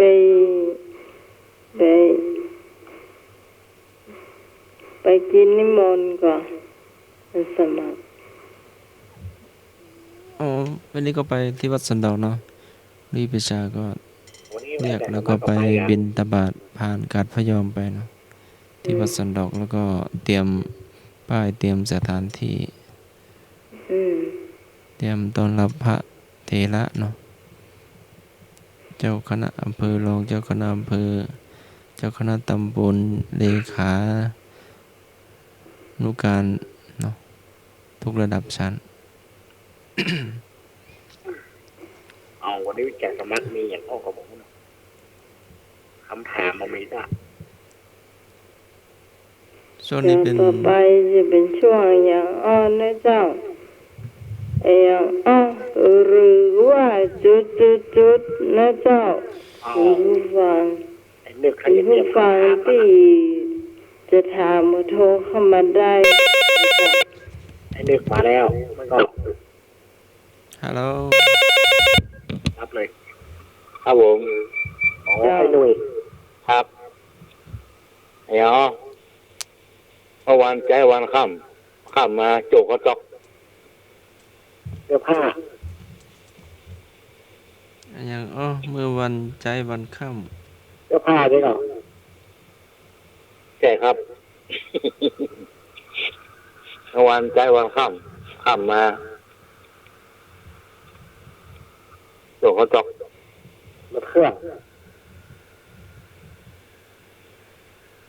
ำเมื่อวันใจวันค่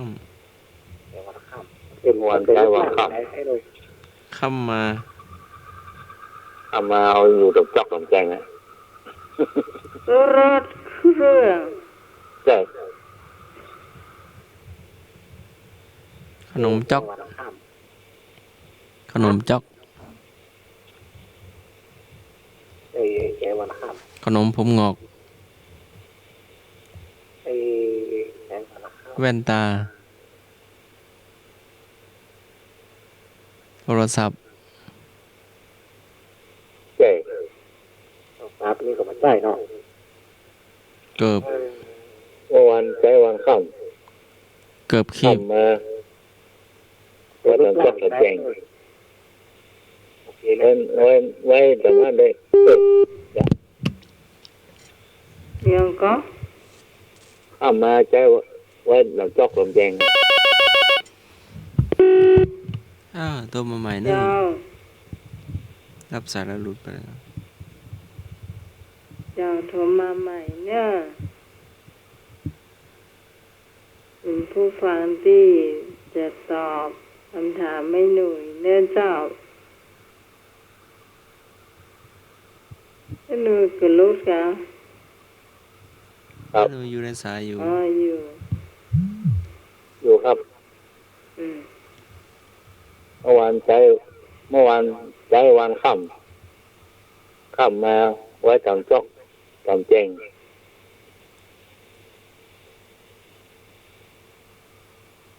ขณะตู้ลุงงอง เกิบขีบ เจ้า ครับ ไอ้หนุ่ย ครับผม ผ้าเจ็ดได้บอก ไม่ใช่ครับ ใช่มันเป็นของใจกะ ครับ ของใจแบบไหนอ่ะ เอาไว้นี่ตึกกลางเนี่ยเอาไว้ทำจอก กุญแจรถอยู่อ่ะ จบก็ฟังเป็นจบเป็นแจงอะไรไม่ไหมเดี๋ยว เพื่อนก็ ได้ยังทำอ่ะถึงเวลาใจกับใจ อย่างครับ เดี๋ยวไอ้หนุ่ยเดี๋ยวกลับ กุญ จบ แจ จบ ใช่ครับ เดี๋ยวตัวเครื่อง ใช่ครับ กุญแจอยู่อ่ะ มันจับได้ก่อ ได้ครับ มันหายใจได้ก่อ ไม่ได้ครับ ลัก หาย ษ ใจ ณะ บ่ได้ ลักษณะแบบไหนนะ ยาวบอกมาให้ดีนะครับ ยาวเคย ไม่กวาด ครับถูกต้อง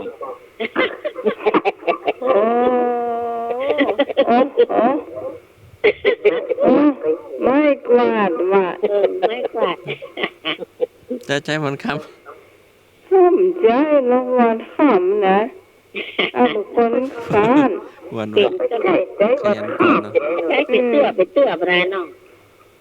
โอ้บาง บา ค ง น ค เขา รั้ ข ง ยันเนาะ อีกอ่ะเนาะ เออ เอ้า ไอ้พาเนาะ เห็นนะ ใจเป็นบางครั้ง เอ้า ไอ้หนุ่ยใจมันข้ามมันหนึ่งไม่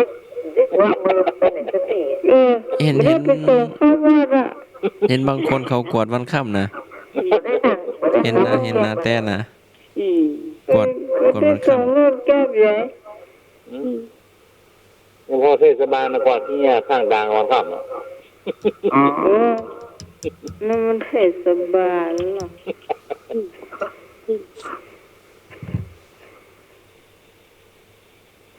ใจวันข้าม ได้วันค่ ใจมันข้าม โอ้ข้าวหรอไอ้มันนี่ง่วยอ่ะฟันนี่ง่วยอ่ะ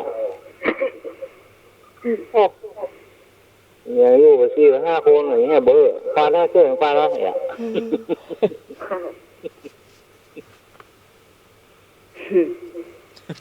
โอ้เจ้ามีเจ้าคน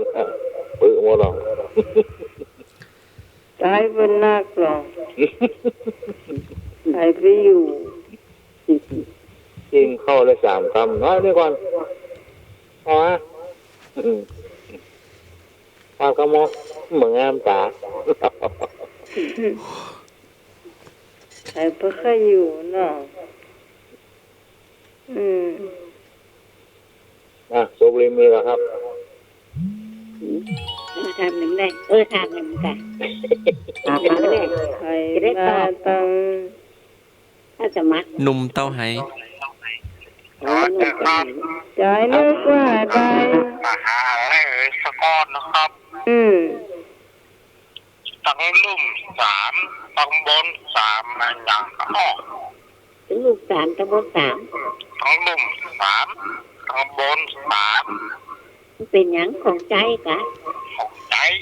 ไม้หน้า แกะเลย ไม่ใช่ถาม 3 1เป็น3 3 2 6 แม่เราหรอก ถึง ลูกสามตำบล เฮือน สาม 3น้ำ4 เมื่อใจเป็นสาม มอนสาม ใจในแบบไหนฮะ จำต้มปลาอาจารย์ครับ 1 2 3 จะไม่ใช่เลย มันเป็นลักษณะไหนอ่ะ แบบใดอ่ะ มันเป็นผ้าหน้าของคนเขาเนี่ยที่คุณวิสมัยผัวนะ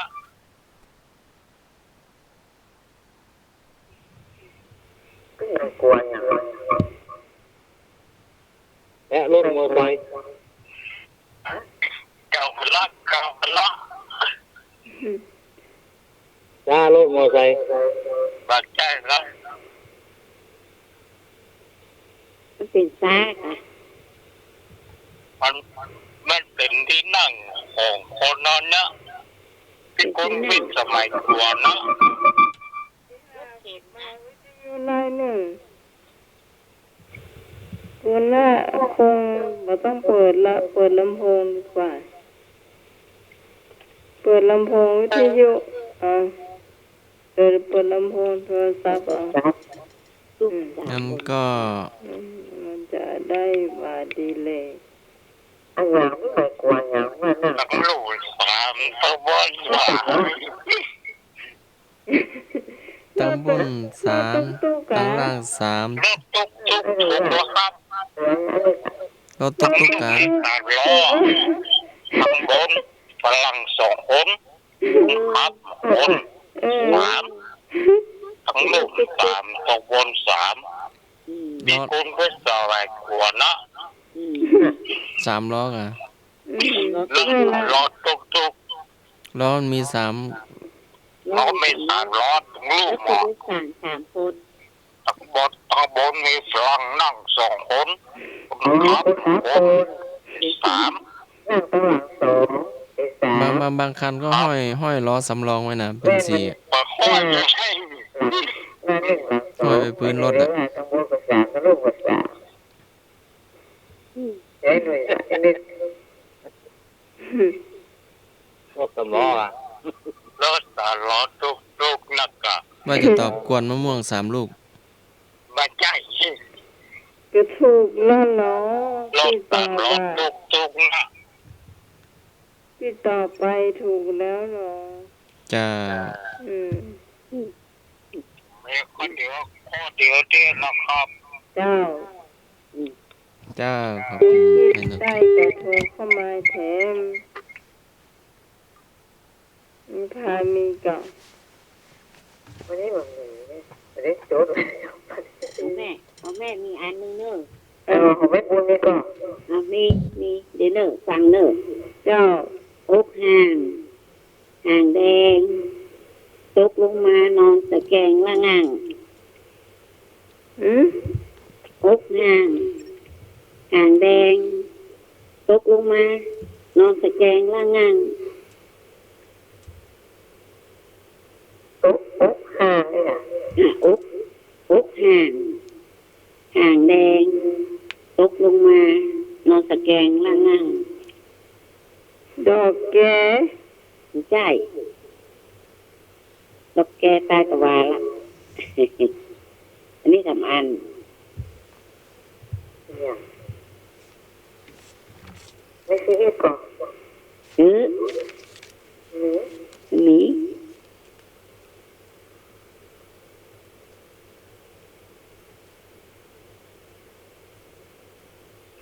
ตุ๊กห่าง ห่างแดงตกลงมานอนตะแกรงละงัง มันเป็นของต้นไม้ชนิดหนึ่งอ่ะ ต้นไม้ เจ้ามันชอบหล่นลงมาเนาะ ต้น ต้น นิ้ว อย่างต้นอย่าง ฮะ ต้นอย่างเก้าอย่าง ต้นนมนิ้วไม่ใช่เหรอตกลงมา มันหล่นลงมา เดี๋ยวให้นึงมันตอบ เจ้า เด็กครับ เจ้า ดอกทองฟ้าแม่ของครับดอกขวาว อ ไม่ใช่ดอกเปล่าไม่ใช่ เอ๊ะดอกเหรอ อันนี้มันไม่ใช่ดอกมันเป็นก้าน ดอกมะ ก้า ม่วง นกะ มันเป็นก้าน ก้านชมพอ ไม่ใช่ ดอกลำไย ไม่ใช่ ดอกมะลิ ไม่ใช่ มันเป็นก้านกะ เจ้า แล้วมันมีดอกก่อนแม่ กินได้ก่อน หน่วยมันกินได้กะ หน่วยมันสีอย่างแม่ หน่วยมันอ่ะ คนเฒ่าเพิ่นกินนะ มากไวมาก ไม่ใช่หน่วยมานะก้านมันอ่ะเพิ่นห้องอย่างก้านมันที่ตกลงมา ก้านกล้วย ก้านกาดนั่นแหละ นะ ก้านกาดแต่ไม่ กาบมาก ก้านพูดว่า มันตกลงมาดึงนอนตะแกรงเนาะมันที่นอนซื่อเนาะ กาดนะมันจะแดงก็ง่ายมัน กลับมาเจ้า แต่วันนี้นี่โหมันหนุนบ้านน้องนี่ตกเป็นเศร้าโปรแกนบ่ ฮะมันสุดยังไง มันหนุนหลังบ้านฮะไว้กินซุปมันหล่นลมนะกะก็เหลือไม่เห็นตะใดเด้อต้นรู้สึกว่าประมาณ21แก่นนะ โอ้ โอ้ยเอาไปขาย หน่วยมันน่าขนาดน่ะ โอ้มันนัก ปีแล้วมัน บา น่าเนาะ นพอจะซุกไปได้กินจะได้ ไปเปล่าต้นกล้วยก็ ลมมันแห้งไม่หลุดมาที่แม่ลีมอ่ะลมแห้งขนาด ว่าก็ต้นกล้วยก็ก้นเห็นนะปั้มเบิ่มเบอ เดี๋ยวไฟฟ้ายังก้นเลยอ่ะ แม่นเนี่ยก็เสาไฟฟ้าที่ต้นพึ่งเนี่ยตะกี้ไฟดับไปให้แปลงละ ปีนี้มันทั้งวัดมันเหมือนได้แต่งบ้านกรอบๆให้หมด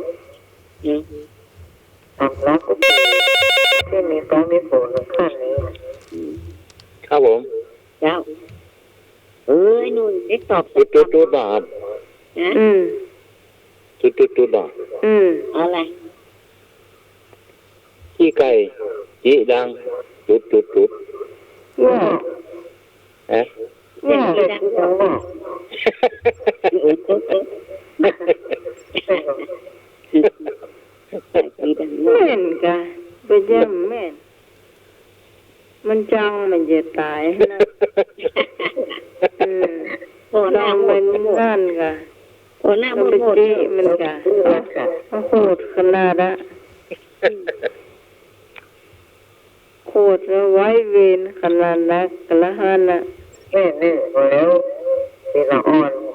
ปักซอยนี่ลุงนะเอามาเลี้ยงไปเก็บผักเตียวมาเกี่ยวบอก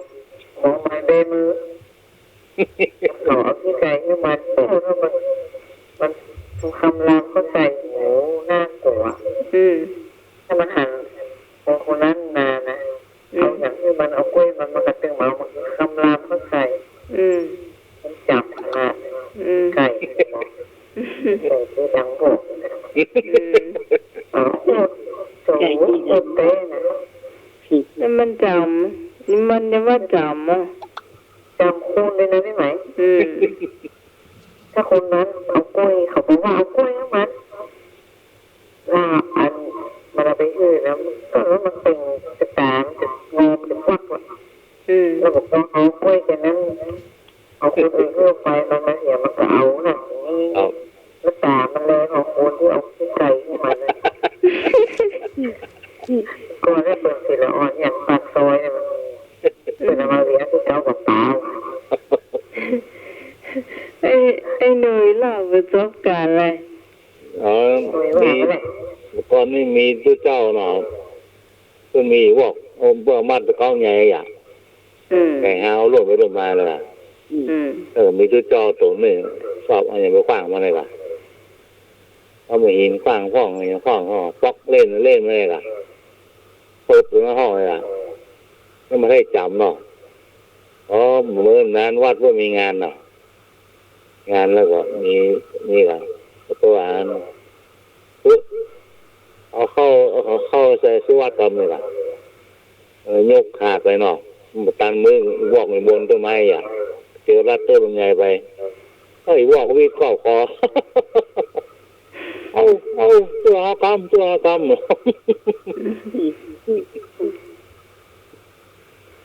ก็สว้าไม่ได้ข้อมแข่งไอ้ข้อม นี่ขนาดบัจเจ้าพี่ไก่หื้อนะแก่ไปแก่กันเอานั่นเอานี่ขวางได้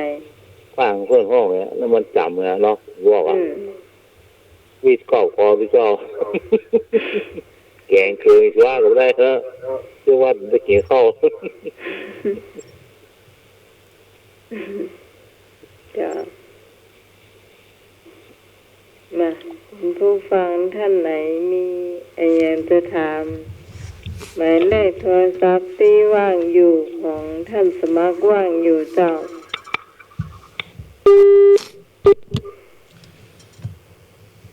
เบอร์เต้หน่วยข้าวก็ว่างอยู่เจ้ากินบ่ได้เอาไว้ในใจ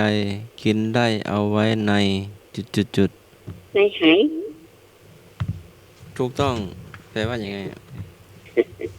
กินไม่ได้เอาไว้ในใจกินได้ไว้ในหายเป็นปลาร้ากะเข้าก็ได้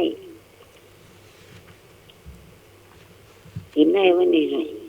กินได้ไว้ในใจมันอยู่ในใจมันจะกินได้เนาะ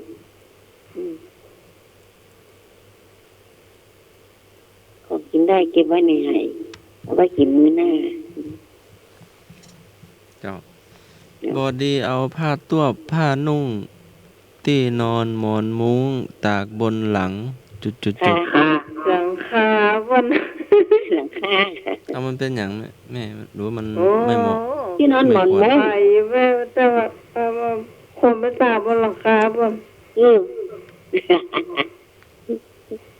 เวลาฝนมาดีเปียเคยประทานเนาะเจ้าเอาไม่เศร้าแม่นเอาไม่ทันอ่ะโอ้ถ้าแม่ได้ไปแป้มันนะหมอนนี่ว่าได้อยู่จะรีที่นอนนี่ค่ะมันสมัยก่อนไม่มีเชือกหรือว่ามันโบราณไม่ให้เอาไปไว้ไปตากบนหันหาตากหลังคาเลยเนาะคุณตากตั้งรูปมันแล้วโต๊ะมาตั้งมาวางตากสมัยก่อนมันเป็นที่นอนพับเนาะแม่เนาะแม่นมันเป็นยิ้วเลยเนาะส่วนนักเขาก็เอาไม้กายให้มันสูงขึ้นหน่อยเอาเกินเจ้าได้เกินที่เอาขึ้นบางผางขึ้นอย่างนี้นะเกินซี่นะเกินซี่น่ะมาเรามาตากที่นอนได้อยู่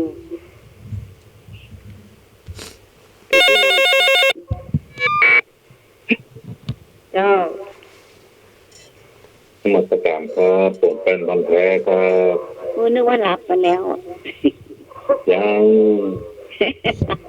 อยู่จนเที่ยงคืนเลยอยู่จ้ะมันต้นห้องนี้ตั้งกำเมืองนี้ต้นห้องว่ามันคืดครับเนาะ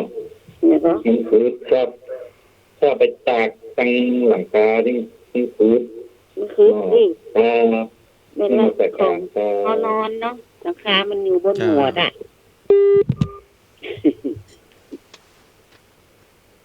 พายจะเป็นหลากตากบนหลังคาบน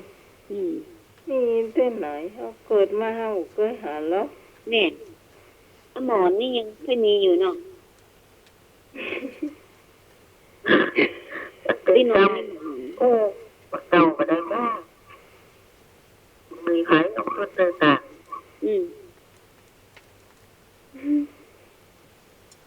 ที่นอนหมอนมุ้งหลังคาสูง มันจะตายเอาอย่างขึ้น ก็คือได้ได้ขวาไปเลยตัวก็ตากทั้งลุ่มนะกะจากที่นอนมาตากหน้าหนาวเนาะ ตักตำม้าก็นึกว่าไปปูให้หมาไปนอนอีก มานอน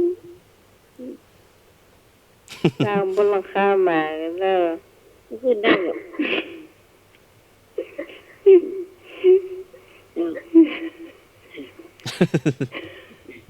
แต่พาเทมาเยอะมันคุด คือ เจ้า จังไอ้มัน ครับ จ้ะ บ้านมันก้อนมันได้สูงว่ามันเป็นตูบอ่ะอ๋อ อ๋อ ตูบแบบตูบปากอ่ะน้องใบบัวเนาะ ต่อมุ้งคายไปตากได้เลย ตูบ ตัก ปากอ่ะเนาะ สังกะสีหรือว่าตักหลังคาหญ้าคา มันเป็นตัวมาแงนมันนี่ไงองตามันได้จะเป็นตัวเป็นอย่าง ตูบปากอ่ะมันก่อนมันใช้ไม้โบกไม้พวกไม้กับแปลงตูบอ่ะ บ่เหมาะตักเนาะ อ๋อมันคือเป็นบ้านนี่เหรอ ไอ้หนูจะเอาที่นอนไปตากบนนี่ แล้วมันขึ้นนะ มันไม่เหมาะนะ มัน ของที่เขานอน มี เนาะ ที่ไหน ที่สูงอะ ที่เป็นที่สูง ที่อาศัยที่สูงที่อยู่ที่พัก ในบ้านเราก็มีผ้ามีอย่างเนาะ เจ้า หิ้งผ้าบ้านก็มีผ้าเนาะ อ๋อเจ้าหิ้งพระ ดีประกาศว่าค่ะ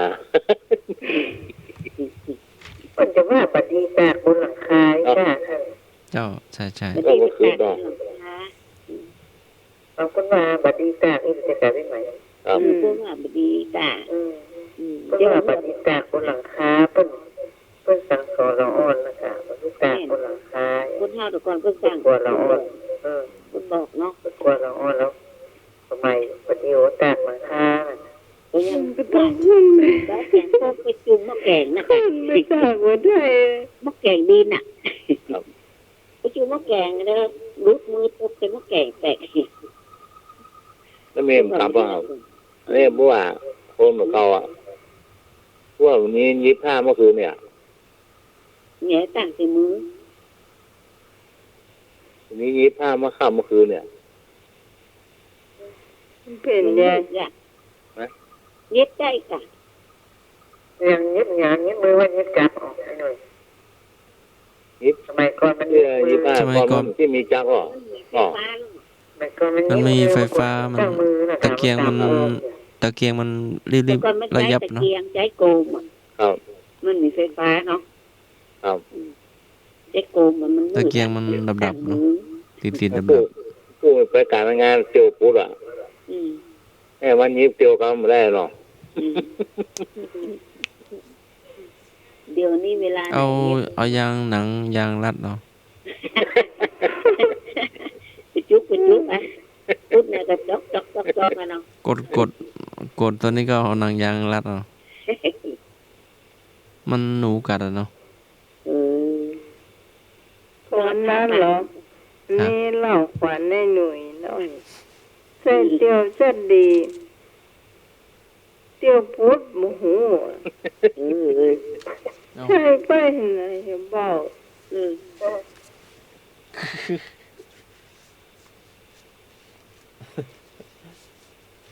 ไปพวกเอง โฮมฟันเนี่ยโดนซื้อเนี่ยฟันตะก้าเฟียงว่ะเต็งรถอ่ะไม่ไปได้ฟ้องหา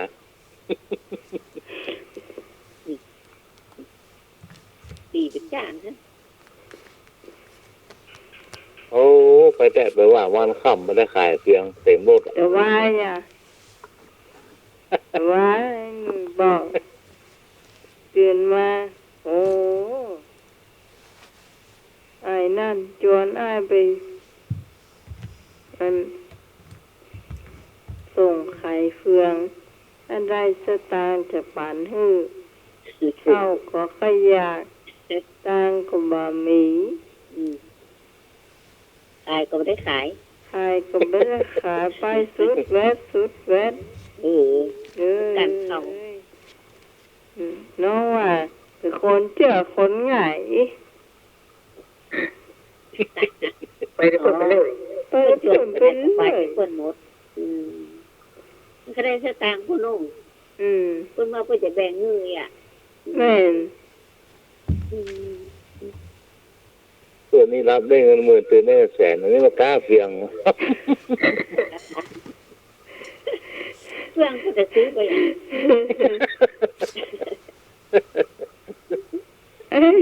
ไอ้หนุ่ยน่ะฝันแปลกๆฝันแนวไปขายมะม่วงมันนะขายมะม่วงขายอย่างขายไผ่เกินต้องมาซื้อขายไปขายมาซื้ออ่ะโอ้ยลำเหลือ แล้วไม่ตาลายอ่ะคนเดินไปเดินมา คนนั่งไปนั่งหาเหรอเขาไปซื้อของเขา คนนักเลยซื้อ อืม แก่นยังไม่รับ หน้าประทับสมัยล่ะ คนหน้าเดิมอยู่อ่ะคนหน้าเก่าอยู่ ว่ามันน่าจะมันอยู่ในฝัน วันนั้นไปวาดไฟหินท่านสมาร์ขึ้นมาหรอสองเดือนเนี่ย เอาเนี่ยมันคือ จะยักมะม่วงเหรอ แล้วพวกบิณฑบาตศรัทธาวัดสันดอกหลังวัดสันดอกซอยวัดสันดอก มีนั่งหน้าก็ดีแปลงมะม่วงแผ่นน่ะ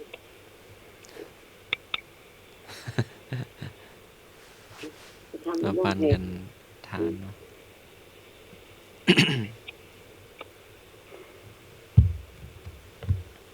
มาป้ากันนี่ต้องมาสักวันนะต้องมาป้านะ สักวัน รวมกันสักวัน สักวันปลายปีนี่เนาะ ฮะ เข้าภาษาได้ว่า เข้าภาษาแล้วอย่างที่ว่าไปวัดไปหินกัน เพราะว่าไปหุ่นจะไปหลังเข้าภาษา เลยหลังเข้าภาษาติ๊กนี่อย่าง สุภาพแต่ได้อย่างที่หมายมันก็ ครับ แม่น เข้าสาเนี่ยป้ากันนะเนาะ เติมเดือน ในวันไหนบอกไปได้ ครับ ได้ มีเข้า จะถามคนเขาโลดแล้วนี่จองไว้นะ อันนี้เอามอเตอร์ไซค์ไป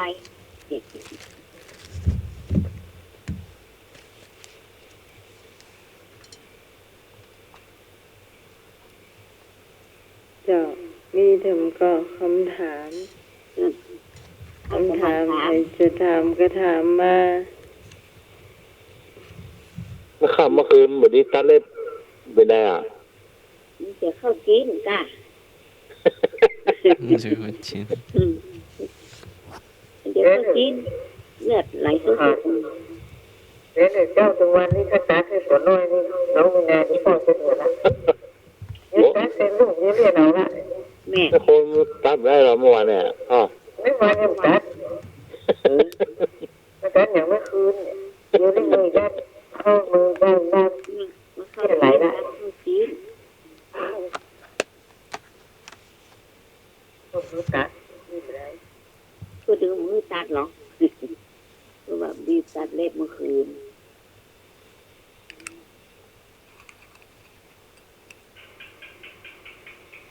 ตัดเล็บเมื่อคืนเดือดร้อน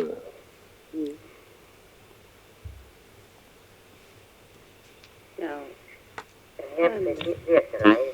อันสมัครถามมาเลยอะไร บ่ถามว่าบอดีเถียงกรรม จุด กรรมตกป่ะ เอาอะไรเอาอะไรเอ่ย บอดีเถียงกรรมเจ้า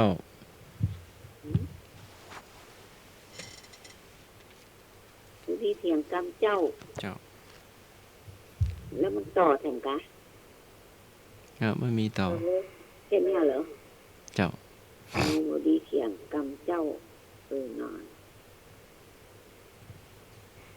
ไอ้ยังแถม ปาก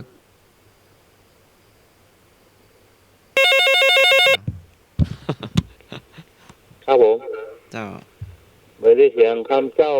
ไม่ได้เล่ากว่านาย เจ้า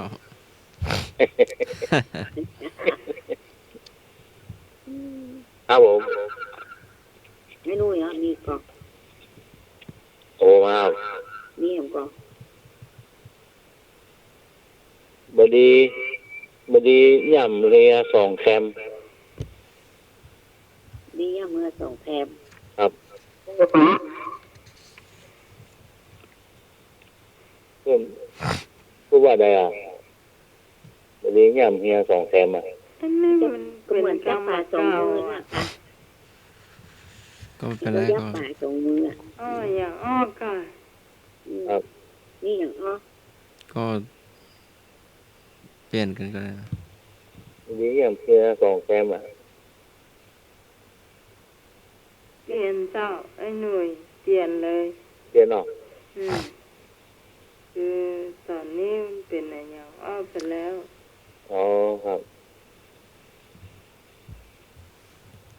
อ้าวมีดสองสันฟันไล่บนดอย มีดสองสันฟันไล่บนดอย มีดสองสันฟันไล่บนดอย แต่ไม่ใช่ไปทำลายต้นไม้ตัดต้นไม้นะ มีด เจ้ามีดสองสันฟันไล่บนดอยอะอย่างอ้อ มีด สอง สัน คม ฟันไล่บนดอย ปอกบะม่วงปอกบุแต อ๋อง มีดสองคมน่ะ เจ้ายังไม่มีเครื่องตะไคร้เลื่อนนะอ่า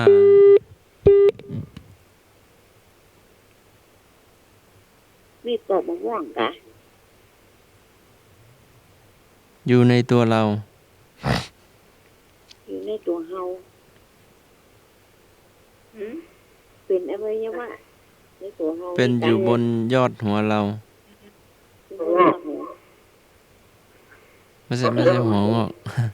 ผมก็ ก็ไม่คนหัว ใกล้ๆแล้วเอามาเติมอีกค ผมงอก ำเติมอีก ผมงอกผมขาว ผมด มันมีมีดด้วยไงต้องมา แล้วมีโกนกะ ใกล้ๆแล้ว แต่มันมีสองคมอ่ะ สองคม สองสันมา กันไกลอ่ะ เขาเรียกว่าอย่าง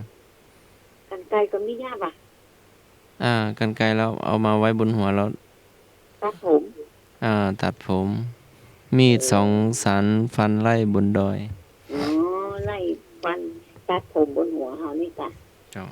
อืม อยู่บ่ได้กินไส้ตัวเก่า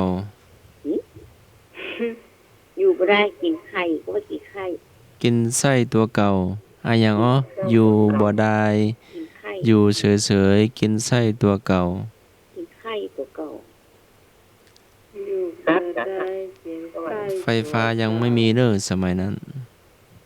อ๋อโกมกะ กลมกะกลม เจ้าตะเกียง ำกำกลม โกมกับตะเกียงอันเดียวกันก่อน อันเดียวกัน โคม เพราะว่าโกม โคมมันเป็นยังไง เป็นกลมน้ำมันกักนะ ตะ ล่ะ เกียงนั่นนะกะ ผู้นี้มาให้ดูเลยเนอะ ไข่ไปดู มีที่ไหนมีอ่ะ มี ให้ กะ แม่บุญแปลงมาแม่ใหม่แปลงมากะ เด้งแต่หูกที่ไหนมันมีอ่ะ มีก็เตียง งา ไข่ โกมอ่ะ ดำโกมอ่ะ ไอ้ว่าถ้าพอนี่ได้ใช้ได้อยู่ ตอนน้อย โอ้โห ที่อยู่ในสายแม่อันหน้าไหมนี่แม่พากะ พา ไม่พานะนั่นไอ้โทรมา อ้าวอ้ายตำอ้ายเตอขาย สวัสดีครับ ไอ้นึก ไอ้นี่ โอ้ยไอ้นี่ จุดสุกรนะครับ เจ้าว่า คนมีปัญญาวันได้ปังออกคิ้วคนมีวิชานั่นเป็นคนขี้ริ้ว อยู่ไกล รู้ อยู่ ปี ไกล นะได้จุดสุ มัน ก จะ ร ไปได้ไงนะ อยู่ไกล คนมีปัญญา ไอ้นึกเบาวิทยุก่อน คนมีพยา โหล เจ้า ก็มา คนมีปัญญาบาดได้ปลาหอมบาดได้ปลาหอมหิวคนมีวิชาบาดได้เป็นคนจุด คนมีวิชาคนได้เป็นคนคน คนมีปัญญาบาดได้ปลาหอมหิวคนมีวิชาบาดได้เป็นคนจุด คนมีวิชา ใช่ครับ อันนั้นพาว่าตอบว่าจะได้ตะกี้ ได้ถึงคนรู้ก็ยังคนมีวิชา ใช่ครับ แม่นบอก อยู่ใจ ใช่ครับ ใช่ เป็นคน คนมีปัญญา คนมีปัญญาบาดได้ปลาหอมหิว มัน เออ เอาบ่ค่อยได้ยินอ่ะ คน โทรศัพท์ จุด ไม่บุญโทรมาใหม่เนอะเอาทบทวนให้ เดี๋ยวแม่ น้ำ บุ ใหม่ ญ นะ วางก่อนก็ได้เดี๋ยวฟังไอ้นึกก่อน เอาไอ้นึกทบทวนใหม่เนอะ คนมีปัญญาปัญญาบาดได้ปลาหอมหิวคนมีวิชาบาดได้เป็นคนจุดคนมีปัญญาบาดได้ปลาหอมหิว หิว คนมีวิชาบาดได้เป็นคนจุดต่อจงครับ มาได้ปลา ว่าได้เป็นครู มาได้ครับ มาได้ ว่าได้เป็น มาได้ปลา ผู้ เป็น นำ ใหญ่ มาได้ แล้วสองกรรมอ่ะนายก สองคำ สองกรรม บอกไปเยอะก็ได้ขอ มาได้ปลาคนมีวิชามาได้ปลาตกต่ มาได้ครับ ฮัลโหลมีสายไหม ครับผมคนมีวิชาเรื่องการอยาก ได้ครับ คนมีวิชานับหมื่นแสน ำคนมีวิชา คนมีวิชาติดตัว คนมีปัญญามา เรื่องตุ้งอ่ะ หอบหิว คนมีวิชาความรู้ท่วมหัว มาได้ครับ คนมีวิชาคาถาอาคม มาได้ครับบอกไปเยอะขอใครกับรอเหลือ คนมีไข่ไตไข่ไก่มาต้ม มาได้คนมีวิชามาได้จุดมาได้เป็นคนจุด คน ได้ครับ ยังก็ขอไข่ก็อย่าง ขอใครกับรอเหลือ เขาละ ไม่ได้เลย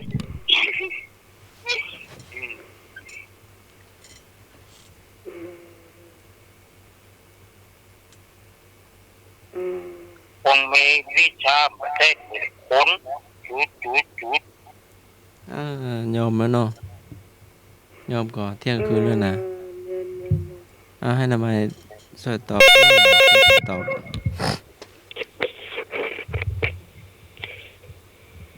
เดี๋ยว ฮัลโหลตอบเล มัน ย จะ เน เป็นค อะ นขี้ไล่ ขี้น้ำมันละครับ ขี้ริ้วขี้ละแล้วก็ ขี้ไร ขี้ละเลย ขี้ไร เด็กเป็นคนขี้ไร เป็นยังไงนะคนขี้ไร ผมบอกเข้าใจ มี ขี้ไร คนขี้ หมาย ไล่ ความว่า ต่าง จะไปหา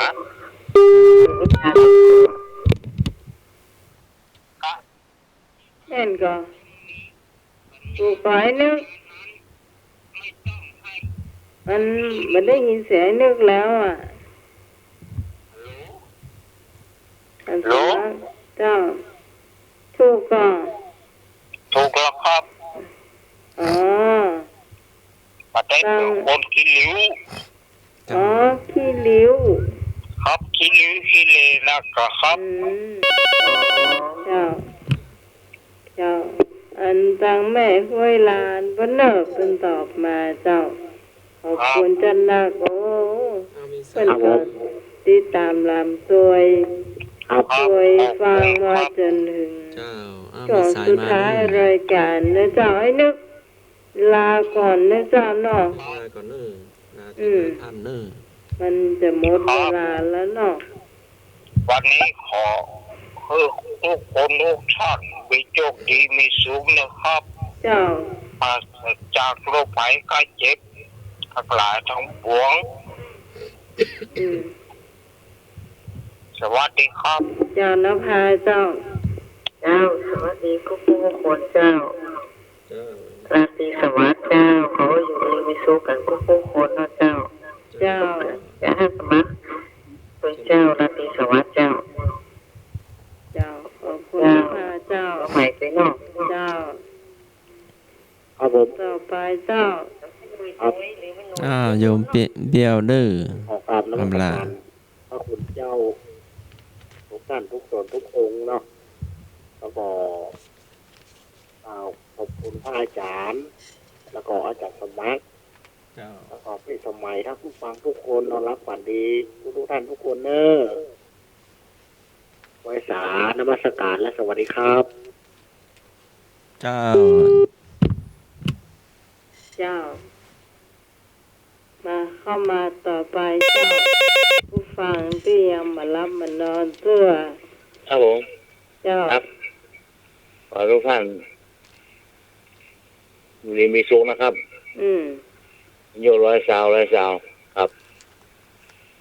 ไว้ทุกท่านครับสวัสดีครับ เจ้า เจ้าให้นึกเจ้า ให้หนุยผ่านไป เจ้า เจ้า อันนี้ก็เดี๋ยวก็ไว้สาท่านอาจารย์ไว้สาท่านสมัครตัว เจ้าให้บุ วั ญ นดีน้องไหม เจ้า วันนี้ไอ้หนูไอ้นึกแล้วไปตีบรับมานอนเตือนเนาะ เจ้า เสาร์หน้าก็ปาทำไมเนาะ เจ้า แต่ตีฝันดีสวัสดีเจ้า อันเอาก็คงมาลืมแต่เจ้าตื่นมาเฮาวันเนี่ยเฮาก็นึกว่าวันจันทร์เฮาสบายแล้วแต่เป็นวันติดด้วยเอ้ย จ้าเมื่อวานกะ ลืมวันลืมคืนเจ้า นึกว่าวันนี้มันเป็นวันจันทร์หรือว่าวัน แต่เจ้าเป็นเช้าตื่นมานึกว่าเป็นวันจันทร์ก็ต้องว่าเรากำลังจัดรายการได้วันเดียว จ่ายละกายเนาะกี่ลืมเจ้าเพิ่งเพิ่นว่าแต่ล่อเจ้าคุณผู้ฟัง40ลืมหน้า50ลืมหลังมันเป็นจะอันแต่เนี่ยเพราะฉะนั้นต้องคิดบ่อยๆทบทวนบ่อยๆท่านสมัครลาเจ้า กตังทุกกตังเสยโย ความชั่วไม่ทำเสียเลยดีกว่าที่มาคูตการนิกายธรรมบทค่ำคืนนี้ก็กราบขอสุมาภัยพระเทรานุเทระครูบาอาจารย์ด้วยความเคารพอย่างสูง ตลอดถึงให้ไหว้พระสวดมนต์ทำสมาธิหยาดน้ำก่อนนอนหลับฝันดี ตื่นมาเป็นสุขหลับเป็นสุขขอเจริญพร เจ้าสำหรับค่ำคืนนี้เจ้า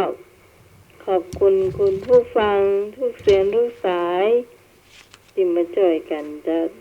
รายการธรรมะเคยเครียดของเราเพื่อผ่านพ้นไปด้วยดีนะเจ้า